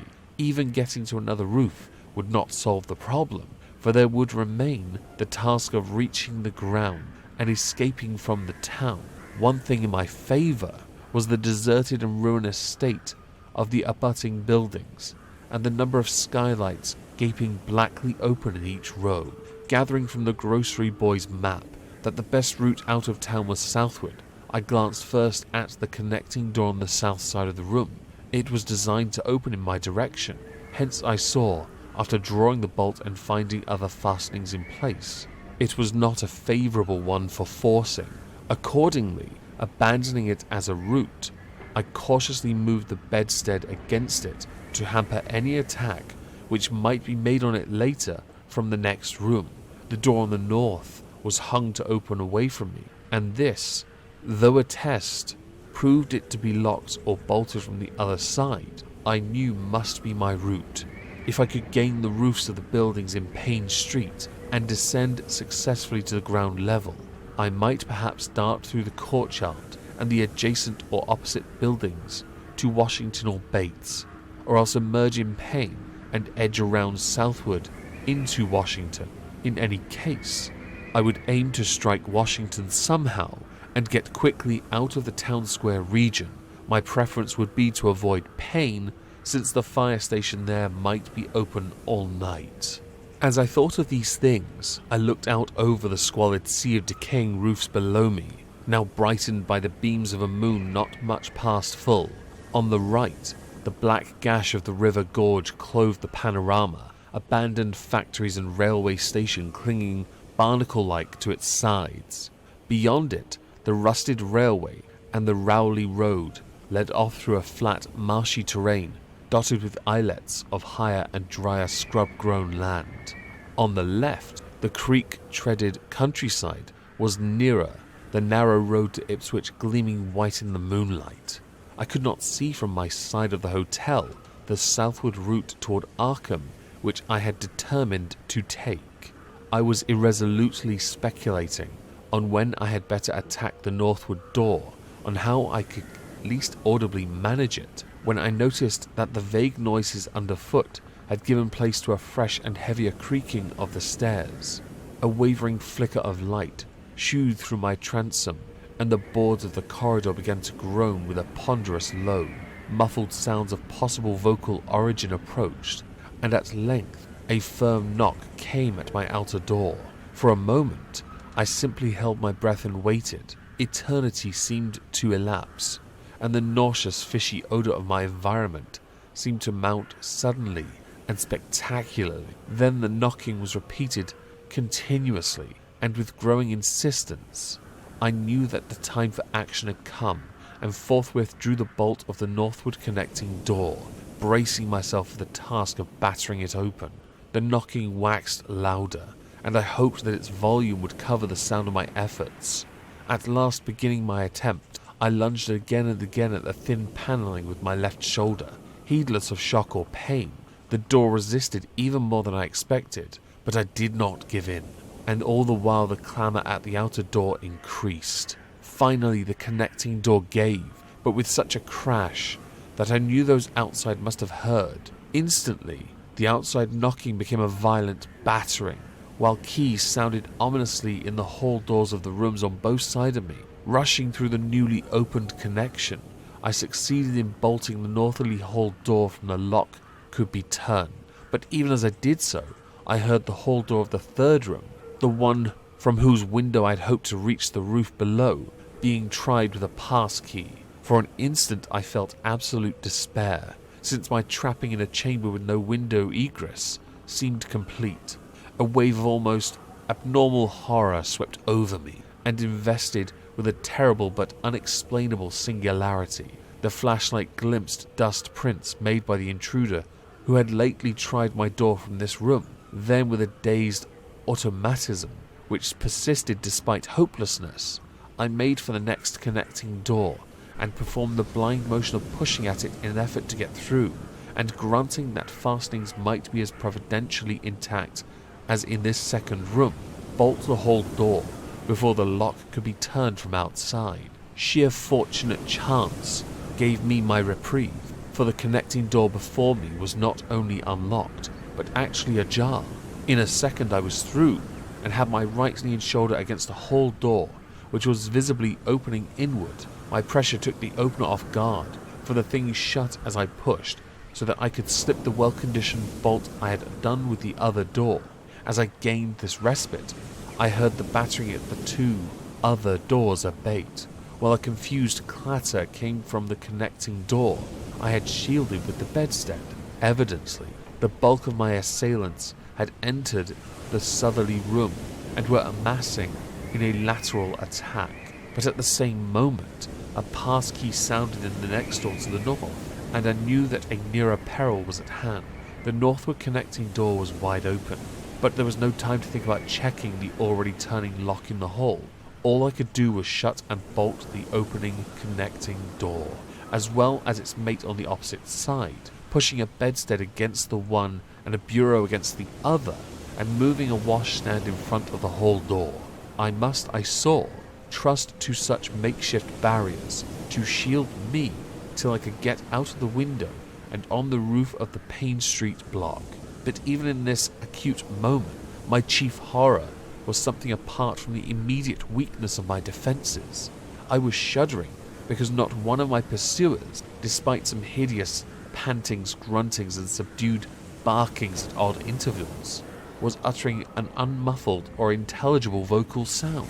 As I moved the furniture and rushed toward the windows, I heard a frightful scurrying along the corridor toward the room north of me, and perceived that the southward battering had ceased. Plainly, most of my opponents were about to concentrate against the feeble connecting door, which they knew must open directly on me. Outside, the moon played on the ridgepole of the block below, and I saw that the jump would be desperately hazardous because of the steep surface on which I must land. Surveying the conditions, I chose the more southerly of the two windows as my avenue of escape, planning to land on the inner slope of the roof and make for the nearest skylight. Once inside one of the decrepit brick structures, I would have to reckon with pursuit, but I hoped to descend and dodge in and out of yawning doorways along the shadowed courtyard, eventually getting to Washington Street and slipping out of town toward the south. The clatter at the northerly connecting door was now terrific, and I saw that the weak panelling was beginning to splinter. Obviously, the besiegers had brought some ponderous object into play as a battering ram. The bedstead, however, still held firm, so that I had at least a faint chance of making good my escape. As I opened the window, I noticed that it was flanked by a heavy velour drapiers suspended from a pole by brass rings, and also that there was a large projecting catch for the shutters on the exterior. Seeing a possible means of avoiding the dangerous jump, I yanked at the hangings and brought them down, pole and all, then quickly hooked two of the rings in the shutter catch and flinging the drapery outside. The heavy folds reached fully to the abutting roof, and I saw that the rings and catch would be likely to bear my weight. So climbing out of the window and down the improvised rope ladder, I left behind me forever the morbid and horror-infested fabric of the Gilman house. I landed safely on the loose slates of the steep roof and succeeded in gaining the gaping black skylight without a slip. Glancing up at the window I had left, I observed it was still dark, though across the crumbling chimneys to the north I could see lights ominously blazing in the Order of the Dagon Hall, the Baptist Church, and the Congregational Church, which I recalled so shivering that there had seemed to be no one in the courtyard below, and I hoped there would be a chance to get away before the spreading of a general alarm. Flashing my pocket lamp into the skylight, I saw that there were no steps down. The distance was slight, however, so I clambered over the brink and dropped, striking a dusty floor littered with crumbling boxes and barrels. The place was ghoulish looking, but I was past minding such impressions, and made at once for the staircase revealed by my flashlight. After a hasty glance at my watch, which shewed the hour to be 2 a.m., the steps creaked but seemed tolerably sound, and I raced down past a barn-like second story to the ground floor. The desolation was complete, and only echoes answered my footfalls. At length I reached the lower hall, at one end of which I saw a faint, luminous rectangle marking the ruined Payne Street doorway. Heading the other way, I found the back door was also open, and darted out and down 5 stone steps to the grass-grown cobblestones of the courtyard. The moonbeams did not reach down here, but I could see my way about without using the flashlight. Some of the windows on the Gilman house side were faintly glowing, and I thought I heard confused sounds within. Walking softly over to the Washington Street side, I perceived several open doorways and chose the nearest as my route out. The hallway inside was black, and when I reached the opposite end I saw that the street door was wedged, immovably shut. Resolved to try another building, I groped my way back toward the courtyard, but stopped short when close to the doorway, for out of an open door in the Gilman house, a large crowd of doubtful shapes was pouring, lanterns bobbing in the darkness, and horrible croaking voices exchanging low cries in what was certainly not English. The figures moved uncertainly, and I realized to my relief that they did not know where I had gone. But for all they sent a shiver of horror through my frame. Their features were indistinguishable, but their crouching, shambling gait was abnormally repellent, and worst of all, I perceived that one figure was strangely robed and unmistakably surmounted by a tall tiara of design altogether too familiar. As the figures spread throughout the courtyard, I felt my fears increase. Suppose I could find no egress from this building on the street side. The fishy odour was detestable, and I wondered I could stand it without fainting. Again groping toward the street, I opened a door off the hall and came upon an empty room with closely shuttered but sashless windows. Fumbling in the rays of my flashlight, I found I could open the shutters, and in another moment had climbed outside and was carefully closing the aperture in its original manner. I was now in Washington Street, and for the moment saw no living thing, nor any light save that of the moon. From several directions in the distance, however, I could hear the sound of hoarse voices, of footsteps, and of a curious kind of pattering, which did not sound like footsteps. Plainly, I had no time to lose. The points of the compass were clear to me, and I was glad that all the street lights were turned off, as is often the custom on strongly moonlit nights in unprosperous rural regions. Some of the sounds came from the south, yet I retained my design of escaping in that direction. There would, I knew, be plenty of deserted doorways to shelter me in case I met any person or group who looked like pursuers. I walked rapidly, softly, and close to the ruined houses. While hatless and dishevelled after my arduous climb, I did not look especially noticeable, and stood a good chance of passing unheeded if forced to encounter any casual wayfarer. At Bates Street, I drew into a yawning vestibule, while 2 shambling figures crossed in front of me, but was soon on my way again, and approaching the open space where Elliott Street obliquely crosses Washington at the intersection of South. Though I had never seen this space, it had looked dangerous to me on the grocery youth's map. Since the moonlight would have free play here, there was no use trying to evade it, for any alternative course would involve detours of possibly disastrous visibility and delaying effect. The only thing to do was to cross it boldly and openly, imitating the typical shamble of the Innsmouth folk as best I could, and trusting that no one, or at least no pursuer of mine, would be there. Just how fully the pursuit was organized, and indeed just what its purpose might be, I could form no idea. There seemed to be an unusual activity in the town, but I judged that the news of my escape from the Gilman had not yet spread. I would of course soon have to shift from Washington to some other southward street, for that party from the hotel would doubtless be after me. I must have left dust prints in that last old building, revealing how I had gained the street. The open space was, as I had expected, strongly moonlit, and I saw the remains of a park-like iron-railed green in its centre. Fortunately, no one was about, though a curious sort of buzz or roar seemed to be increasing in the direction of Town Square.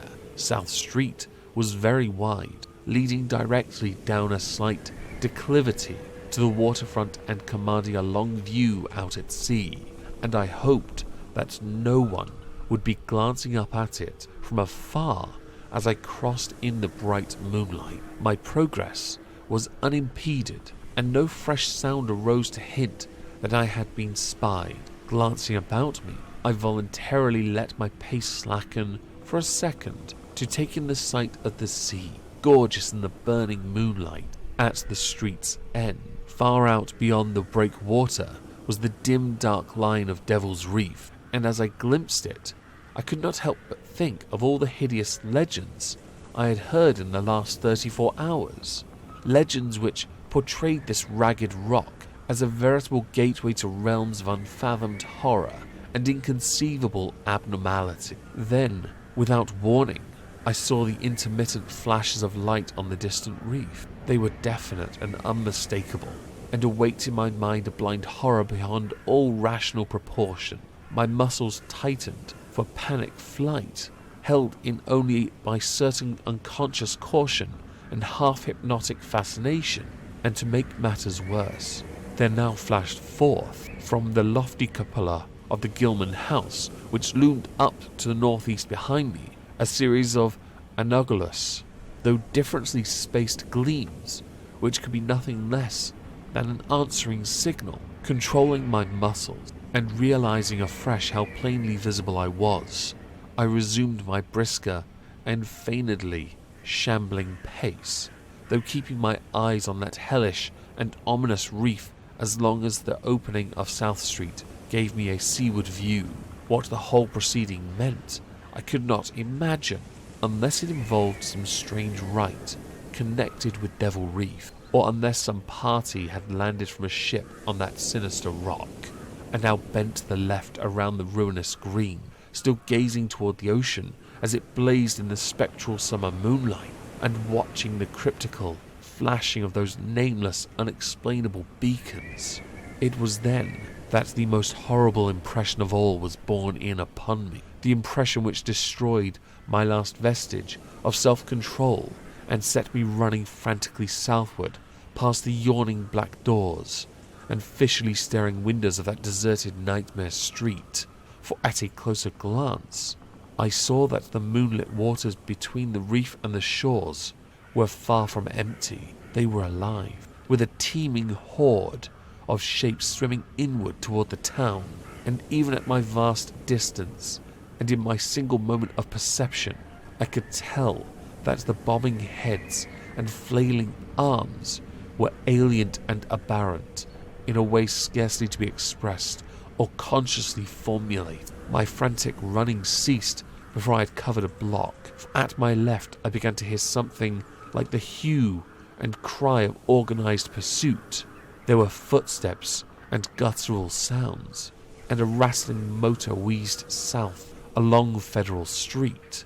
In a second, all my plans were utterly changed, for if the southward highway were blocked ahead of me, I must clearly find another egress from Innsmouth. I paused and drew into the gaping doorway, reflecting how lucky I was to have the moonlit open before these pursuers came down the parallel street. A second reflection was less comforting. Since the pursuit was down another street, it was plain that the party was not following me directly. It had not seen me, but was simply obeying a general plan of cutting off my escape. This, however, implied that all roads leading out of Innsmouth were similarly patrolled, for the denizens could not have known that route I intended to take. If this were so, I would have to make my retreat across country, away from any road. But how could I do that in view of the marshy and creek-riddled nature of all the surrounding region? For a moment, my brain reeled, both from sheer hopelessness and from a rapid increase in the omnipresent fishy odour. Then I thought of the abandoned railway to Rowley, whose solid line of ballasted weed-grown earth still stretched off to the northwest from the crumbling station on the edge of the river gorge. There was just a chance that the townsfolk would not think of that, since its briar-choked desertion made it half impassable and the unlikeliest of all avenues for a fugitive to choose. I had seen it clearly from my hotel window and knew about how it lay. Most of its earlier length was uncomfortably visible from the Rowley Road and from high places in the town itself, but one could perhaps crawl inconspicuously through the undergrowth. At any rate, it would form my only chance of deliverance, and there was nothing to do but try it. Drawing inside the hall of my deserted shelter, I once more consulted the grocery boy's map with the aid of the flashlight.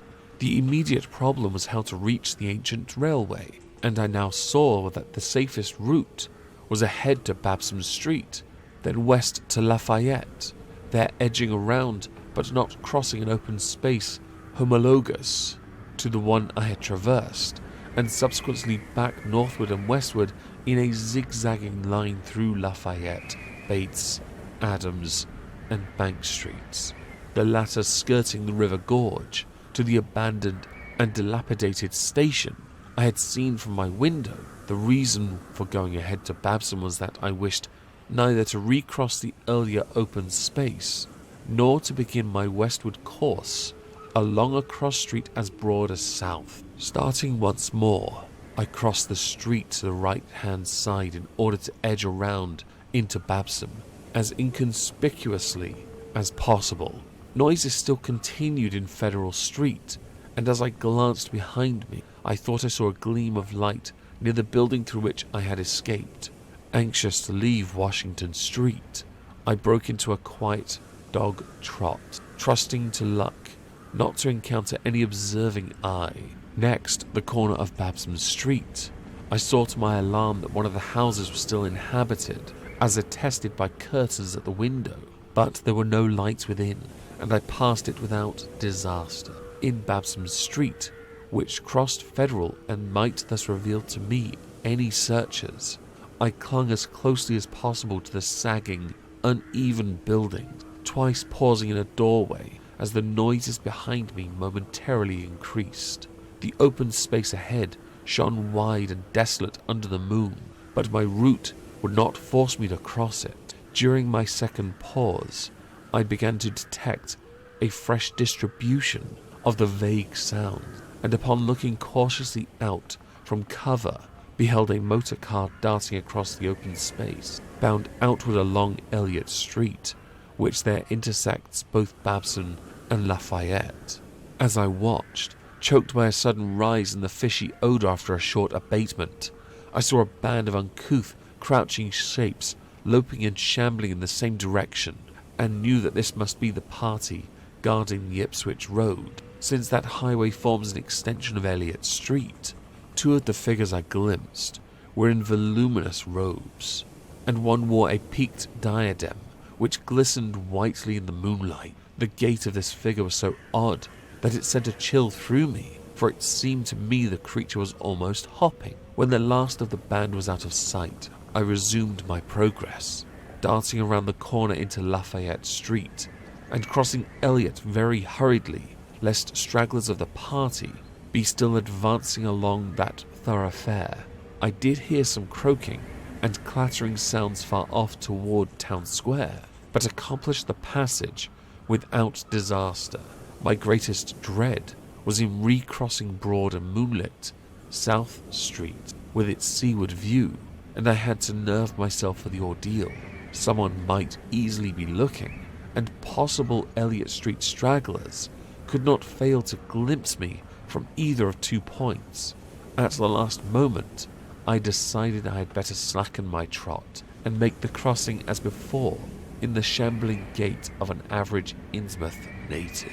When the view of the water again opened out, this time on my right, I was half determined not to look at all. I could not, however, resist, but cast a sidelong glance as I carefully and imitatively shambled toward the protecting shadows ahead. There was no ship visible, as I half expected there would be. Instead, the first thing which caught my eye was a small rowboat pulling in toward the abandoned wharfs and laden with some bulky tarpaulin-covered object. Its rowers, though distant and indistinctly seen, were of an especially repellent aspect. Several swimmers were still discernible, while on the far black reef I could see a faint, steady glow, unlike the winking beacon visible before, and of a curious colour which I could not precisely identify. Above the slant roofs, ahead and to the right, there loomed the tall cupola of the Gilman house, but it was completely dark. The fishy odour dispelled for a moment by some merciful breeze now closed in again with a maddening intensity. I had not quite crossed the street when I heard a muttering band advancing along Washington from the north. As they reached the broad open space where I had had my first disquieting glimpse of the moonlit water, I could see them plainly only a block away, and was horrified by the bestial abnormality of their faces and the dog-like subhumanness of their crouching gait. One man moved in a positively simian way, with long arms frequently touching the ground, while another figure, robed and tiaraed, seemed to progress in an almost hopping fashion. I judged this party to be the one I had seen in the Gilman courtyard, the one therefore most closely on my trail. As some of the figures turned to look in my direction, I was transfixed with fright, yet managed to preserve the casual, shambling gait I had assumed. To this day, I do not know whether they saw me or not. If they did, my stratagem must have deceived them, for they passed on across the moonlit space without varying their course, meanwhile croaking and jabbering in some hateful guttural patois I could not identify. Once more in shadow, I resumed my former dog trot past the leaning and decrepit houses that stared blankly into the night. Having crossed to the western sidewalk, I rounded the nearest corner into Bates Street, where I kept close to the buildings on the southern side.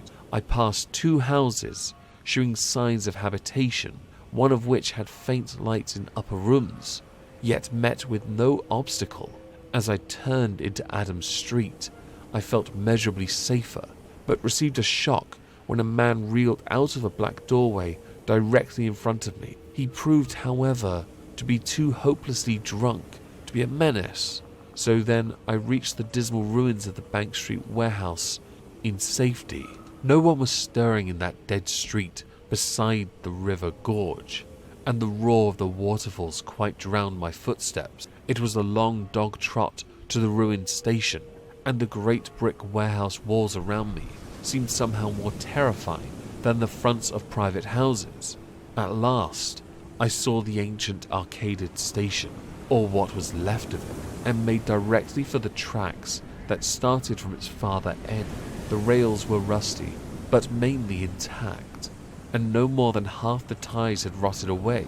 Walking or running on such a terrible surface was very difficult, but I did my best, and on the whole made very fair time. For some time, the distance of the line kept on along the gorge's brink, but at length I reached the long-covered bridge, where it crossed the chasm at a dizzy height. The condition of this bridge would determine my next step.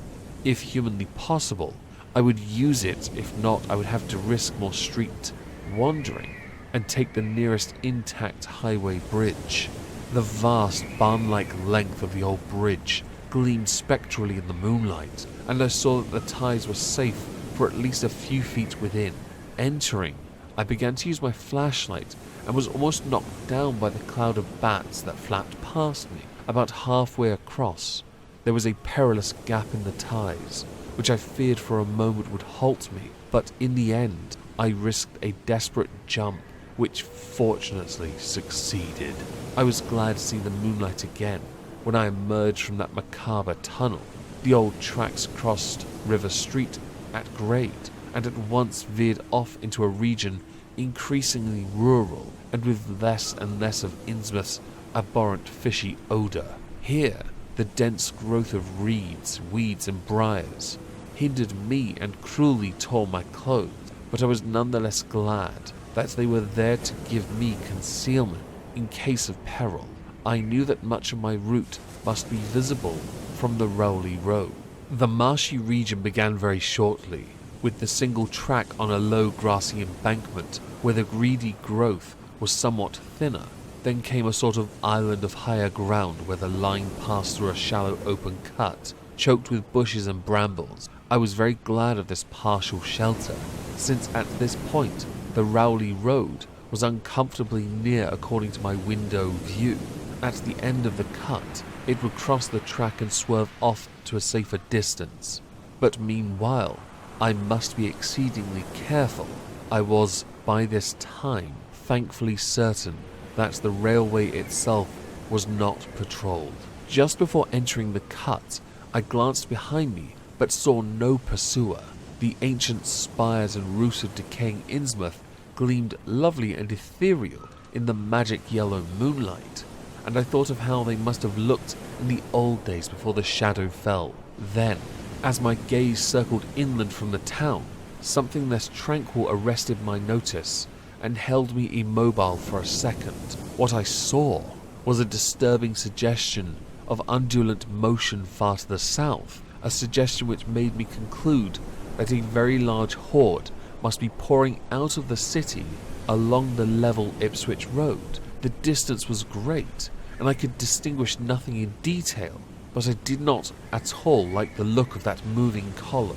If undulated too much, the glistening too brightly in the rays of the now westerly moon, there was a suggestion of sound too, though the wind was blowing the other way, a suggestion of bestial scraping and bellowing, even worse than the muttering of the parties I had lately overheard. All sorts of unpleasant conjectures crossed my mind. I thought of those very extreme Innsmouth types said to be hidden in crumbling, centuried warrens near the waterfront.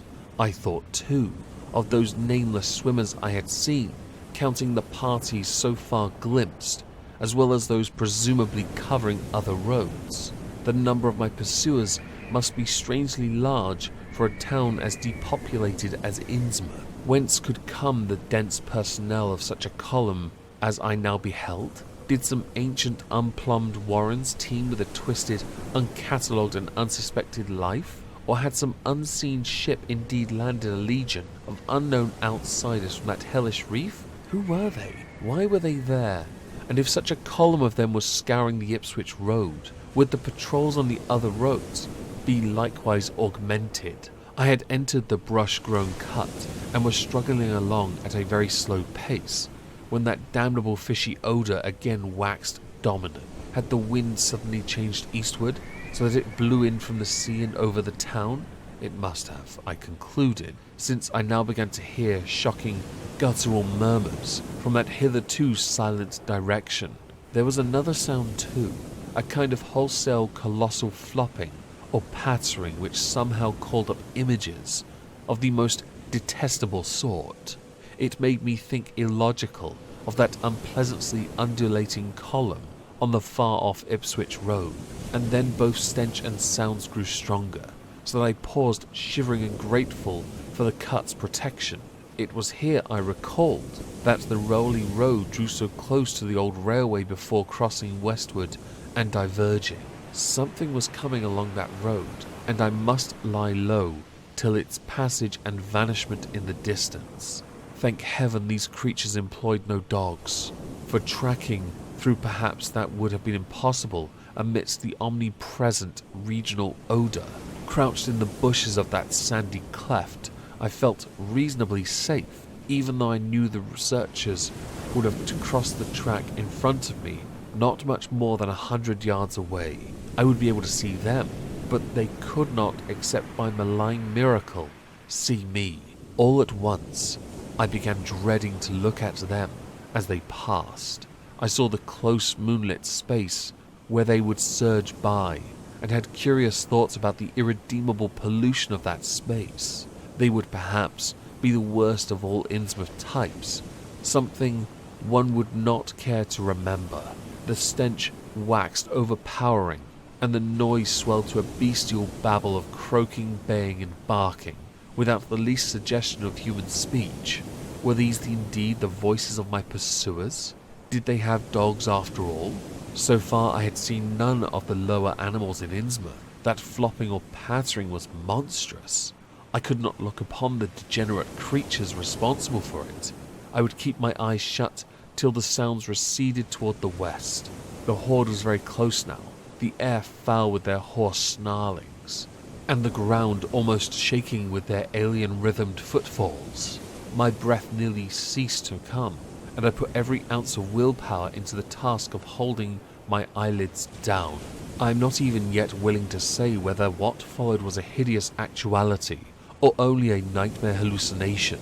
The later action of the government, after my frantic appeals, would tend to confirm it as a monstrous truth, but could not an hallucination have been repeated under the quasi-hypnotic spell of that ancient haunted and shadowed town? Such places have strange properties, and the legacy of insane legend might well have acted on more than one human imagination amidst those dead, stench-cursed streets, and huddles of rotting roofs, and crumbling steeples. Is it not possible that the germ of an actual contagious madness lurks in the depths of that shadow over Innsmouth? Who can be sure of reality after hearing things like the tale of old Zadok Howland? The government men never found poor Zadok, and have no conjectures to make as to what became of him. Where does madness leave off and reality begin? Is it possible that even my latest fear is sheer delusion? But I must try to tell what I thought. I saw that night under the mocking yellow moon, saw surging and hopping down the Rowley Road, in plain sight in front of me, as I crouched among the wild brambles of that desolate railway cut. Of course my resolution to keep my eyes shut had failed. It was foredoomed to failure, for who could crouch blindly while a legion of croaking, baying entities of unknown source flopped noisomely past, scarcely more than 100 yards away? I thought I was prepared for the worst, and I really ought to have been prepared considering what I had seen before. My other pursuers had been accursedly abnormal, so should I have not been ready to face a strengthening of the abnormal element, to look upon forms in which there was no mixture of the normal at all? I did not open my eyes until the raucous clamour came loudly from a point obviously straight ahead. Then I knew that a long section of them must be plainly in sight, where the sides of the cut flattened out and the road crossed the track, and I could no longer keep myself from sampling whatever horror that leering yellow moon might have to shew. It was the end for whatever remains to me of life on the surface of this earth, of every vestige of mental peace and confidence in the integrity of nature and of the human mind. Nothing that I could have imagined, nothing even that I could have gathered had I credited old Zadok's crazy tale in the most literal way, could be in any way comparable to the demoniac, blasphemous reality that I saw or believe I saw. I have tried to hint what it was in order to postpone the horror of writing it down boldly. Can it be possible that this planet was actually spawned such things? that human eyes have truly seen as objective flesh? What man has hitherto known only a febrile fantasy and tenuous legend? And yet I saw them in a limitless stream, flopping, hopping, croaking, bleating, surging inhumanly through the spectral moonlight in a grotesque, malignant saraband of fantastic nightmare. And some of them had tall tiaras of that nameless whitish gold metal, and some were strangely robed, and one who led the way was clad in a ghoulishly humped black coat and striped trousers, and had a man's felt hat perched on the shapeless thing that answered for a head. I think their predominant colour was a greyish green, though they had white bellies. They were mostly shiny and slippery, but the ridges on their backs were scaly. Their forms vaguely suggested the anthropoid, while their heads were the heads of fish. Their prodigious bulging eyes that never closed. At the sides of their necks were palpitating gills, and their long paws were webbed. They hopped irregularly, sometimes on 2 legs, and sometimes on 4. I was somehow glad that they had no more than 4 limbs. Their croaking, baying voices, clearly used for articulate speech, held all the dark shades of expression which their starting faces lacked. But for all their monstrousness, they were not unfamiliar to me. I knew too well what they must be, for was not the memory of that evil tiara in Newburyport still fresh? They were the blasphemous fish frogs of the nameless design, living and terrible, and as I saw them, I knew also what that humped, tiaraed priest in the black church basement had so fearsomely reminded me. Their number was past guessing. It seemed to me that there were limitless swarms of them, and certainly my momentary glimpse could have shewn only the least fraction. In another instant, everything was blotted out by a merciful fit of fainting, the first I ever had. Chapter 5. It was a gentle daylight rain that awaked me from my stupor in the brush-grown railway cut, and when I staggered out to the roadway ahead, I saw no trace of any prints in the fresh mud. The fishy odour, too, was gone. Innsmouth's ruined roofs and toppling steeples loomed up greyly toward the southeast, but not a living creature did I spy in all the desolate salt marshes around. My watch was still going, and told me that the hour was past noon. The reality of what I had been through was highly uncertain in my mind, but I felt that something hideous lay in the background. I must get away from evil-shadowed Innsmouth, and accordingly I began to test my cramped, wearied powers of locomotion.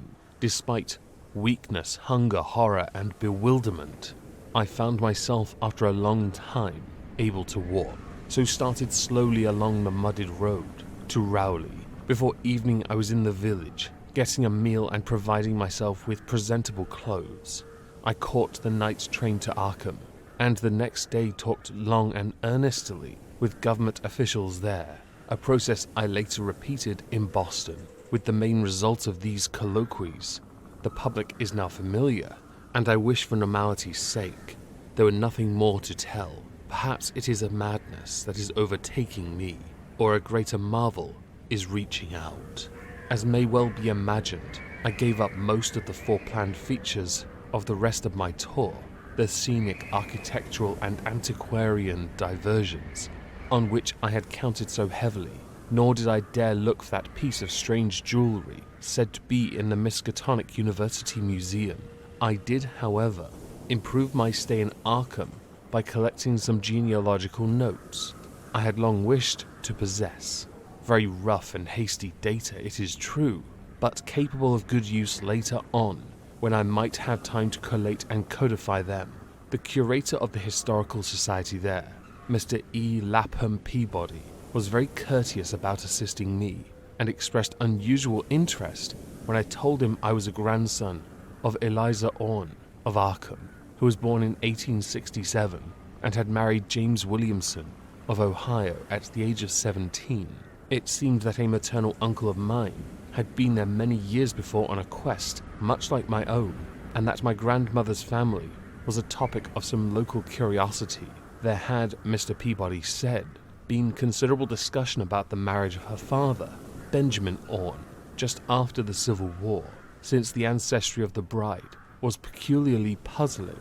That bride was understood to have been an orphaned Marsh of New Hampshire, a cousin of the Essex County Marshes, but her education had been in France, and she knew very little of her family. A guardian had deposited funds in a Boston bank to maintain her and her French governess, but that guardian's name was unfamiliar to Arkham people, and in time he dropped out of sight, so that the governess assumed his role by court appointment. The French woman, now long dead, was very taciturn, and there were those who said she could have told more than she did. But the most baffling thing was the inability of anyone to place the recorded parents of the young woman, Enoch and Lydia Marsh, among the known families of New Hampshire.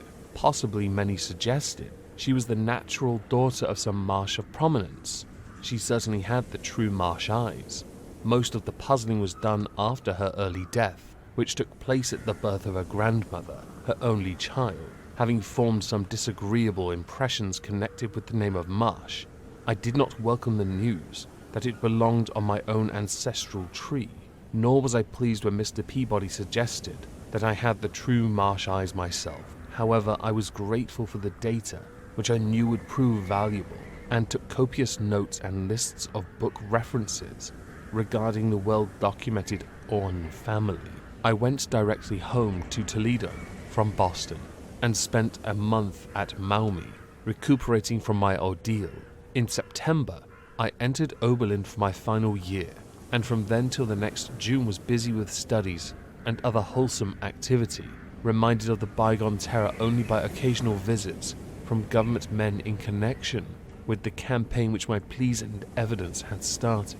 Around the middle of July, I spent a week with my late mother's family in Cleveland, checking some of my new genealogical data with the various notes, traditions, and bits of heirloom material in existence there, and seeing what kind of connected chart I could construct. I did not exactly relish the task, for the atmosphere of the Williamson home had always depressed me. There was a strain of morbidity there, and my mother had never encouraged my visiting her parents as a child, although she always welcomed her father when he came to Toledo. My Arkham-born grandmother had seemed strange and almost terrifying to me, and I did not think I grieved when she disappeared. I was 8 years old then, and it was said that she had wandered off in grief after the suicide of my Uncle Douglas, her eldest son. He had shot himself after a trip to New England, the same trip, no doubt, which had caused him to be recalled at the Arkham Historical Society. This uncle had resembled her, and I had never liked him either. Something about the staring, unwinking expression of both of them had given me a vague, unaccountable uneasiness. My mother and Uncle Walter had not looked like that. They were like their father, though poor little cousin Lawrence, Walter's son, had been an almost perfect duplicate of his grandmother before his condition took him to the permanent seclusion of a sanitarium at Canton. I had not seen him in 4 years. My uncle once implied that his state, both mental and physical, was very bad. This worry had probably been a major cause of his mother's death 2 years before. My grandfather and his widowed son Walter now comprised the Cleveland household, but the memory of older times hung thickly over it. I still disliked the place, and tried to get my researches done as quickly as possible. Williamson records and traditions were supplied in abundance by my grandfather, though for Orne material I had to depend on my Uncle Walter, who put at my disposal the contents of all his files, including notes, letters, cuttings, heirlooms, photographs, and miniatures. It was in going over the letters and pictures on the Orne side that I began to acquire a kind of terror of my own ancestry. As I have said, my grandmother and Uncle Douglas had always disturbed me. Now, years after their passing, I gazed at their pictured faces with a measurably heightened feeling of repulsion and alienation.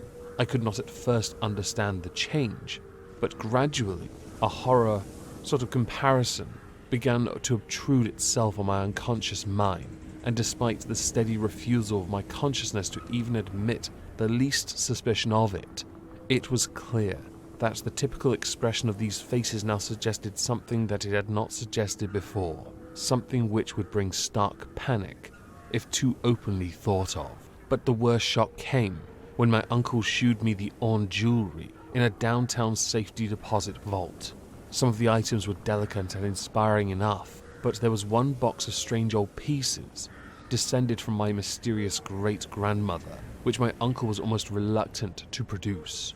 They were, he said, of very grotesque and almost repulsive design, and had never to his knowledge been publicly worn, though my grandmother used to enjoy looking at them. Vague legends of bad luck clustered around them, and my great-grandmother's French governess had said they ought not to be worn in New England, though it would be quite safe to wear them in Europe. As my uncle began slowly and grudgingly to unwrap the things, he urged me not to be shocked by the strangeness and frequent hideousness of the designs. Artists and archaeologists who had seen them pronounced the workmanship superlatively and exotically exquisite, though no one seemed able to define their exact material or assign them to any specific art tradition.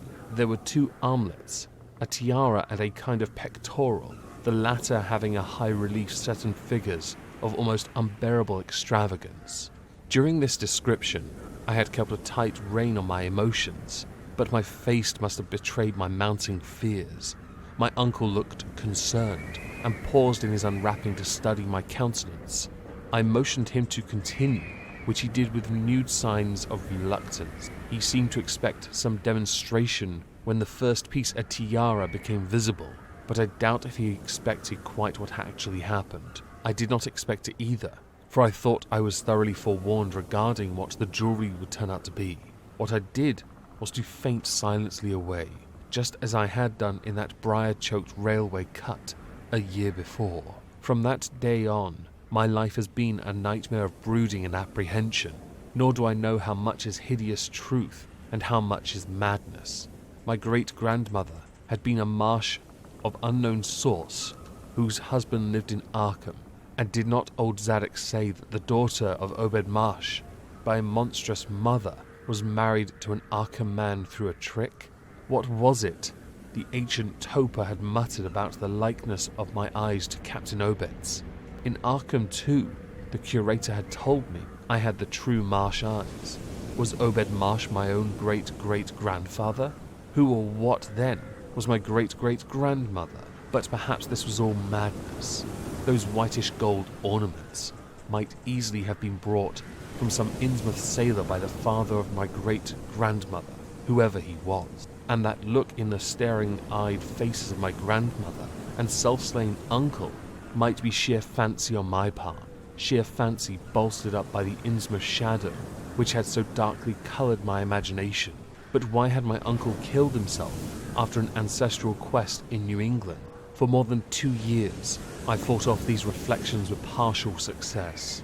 My father secured me a place in an insurance office, and I buried myself in routine as deeply as possible. In the winter of 1930 to 31, however, the dreams began. They were very sparse and insidious at first, but increased in frequency and vividness as the weeks went by. Great watery spaces opened out before me, and I seemed to wander through titanic sunken porticos and labyrinths of weedy cyclopean walls, with grotesque fishes as my companion. Then the other shapes began to appear, filling me with nameless horror the moment I awoke. But during the dreams, they did not horrify me at all. I was one with them, wearing their unhuman trappings, treading their aqueous ways, and praying monstrously at their evil sea-bottom temples. There was much more than I could remember, but even what I did remember each morning would be enough to stamp me as a madman or a genius if I ever dared write it down.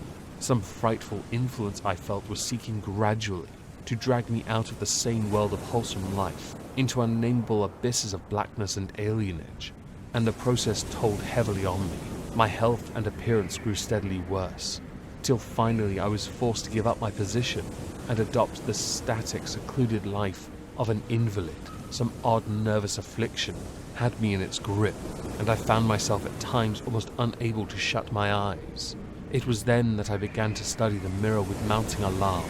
The slow ravages of disease are not pleasant to watch, but in my case there was something subtler and more puzzling in the background. My father seemed to notice it too, for he began looking at me curiously and almost affrightedly. What was taking place in me? Could it be that I was coming to resemble my grandmother and Uncle Douglas? One night I had a frightful dream in which I met my grandmother under the sea. She lived in a phosphorescent palace of many terraces, with gardens of strange leprous corals and grotesque brachiate efflorescences, and welcomed me with a warmth that may have been sardonic. She had changed, as those who take to the water change, and told me she had never died. Instead, she had gone to a spot her dead son had learned about, and had leaped to a realm whose wonders destined for him as well. He spurned with a smoking pistol. This was to be my realm too. I could not escape it. I would never die, but would live with those who had lived since before man ever walked the earth. I met also that which had been her grandmother. For 80,000 years, Pethaya Li had lived in Yahanli, and thither come back after Obed Marsh was dead. Yahanli was not destroyed when the Upper Earth men shot death into the sea. It was hurt but not destroyed. The Deep Ones could never be destroyed, even though the Paleoagean magic of the Forgotten Old Ones might sometimes check them. For the present they would rest, but someday if they remembered, they would rise again for the tribute great Cthulhu craved. It would be a great city, greater than Innsmouth next time. They had planned to spread, and had brought up that which would help them, but now they must wait once more. For bringing the Upper Earth men's death, I must do a penance, but that would not be heavy. This was the dream in which I saw a Shoggoth for the first time, and the sight set me awake in a frenzy of screaming. The morning the mirror definitely told me I had acquired the Innsmouth look. So far I have not shot myself as my Uncle Douglas did. I bought an automatic, and almost took the step, but certain dreams deterred me. The tense extremes of horror are lessening, and I feel cruelly drawn toward the unknown sea deeps.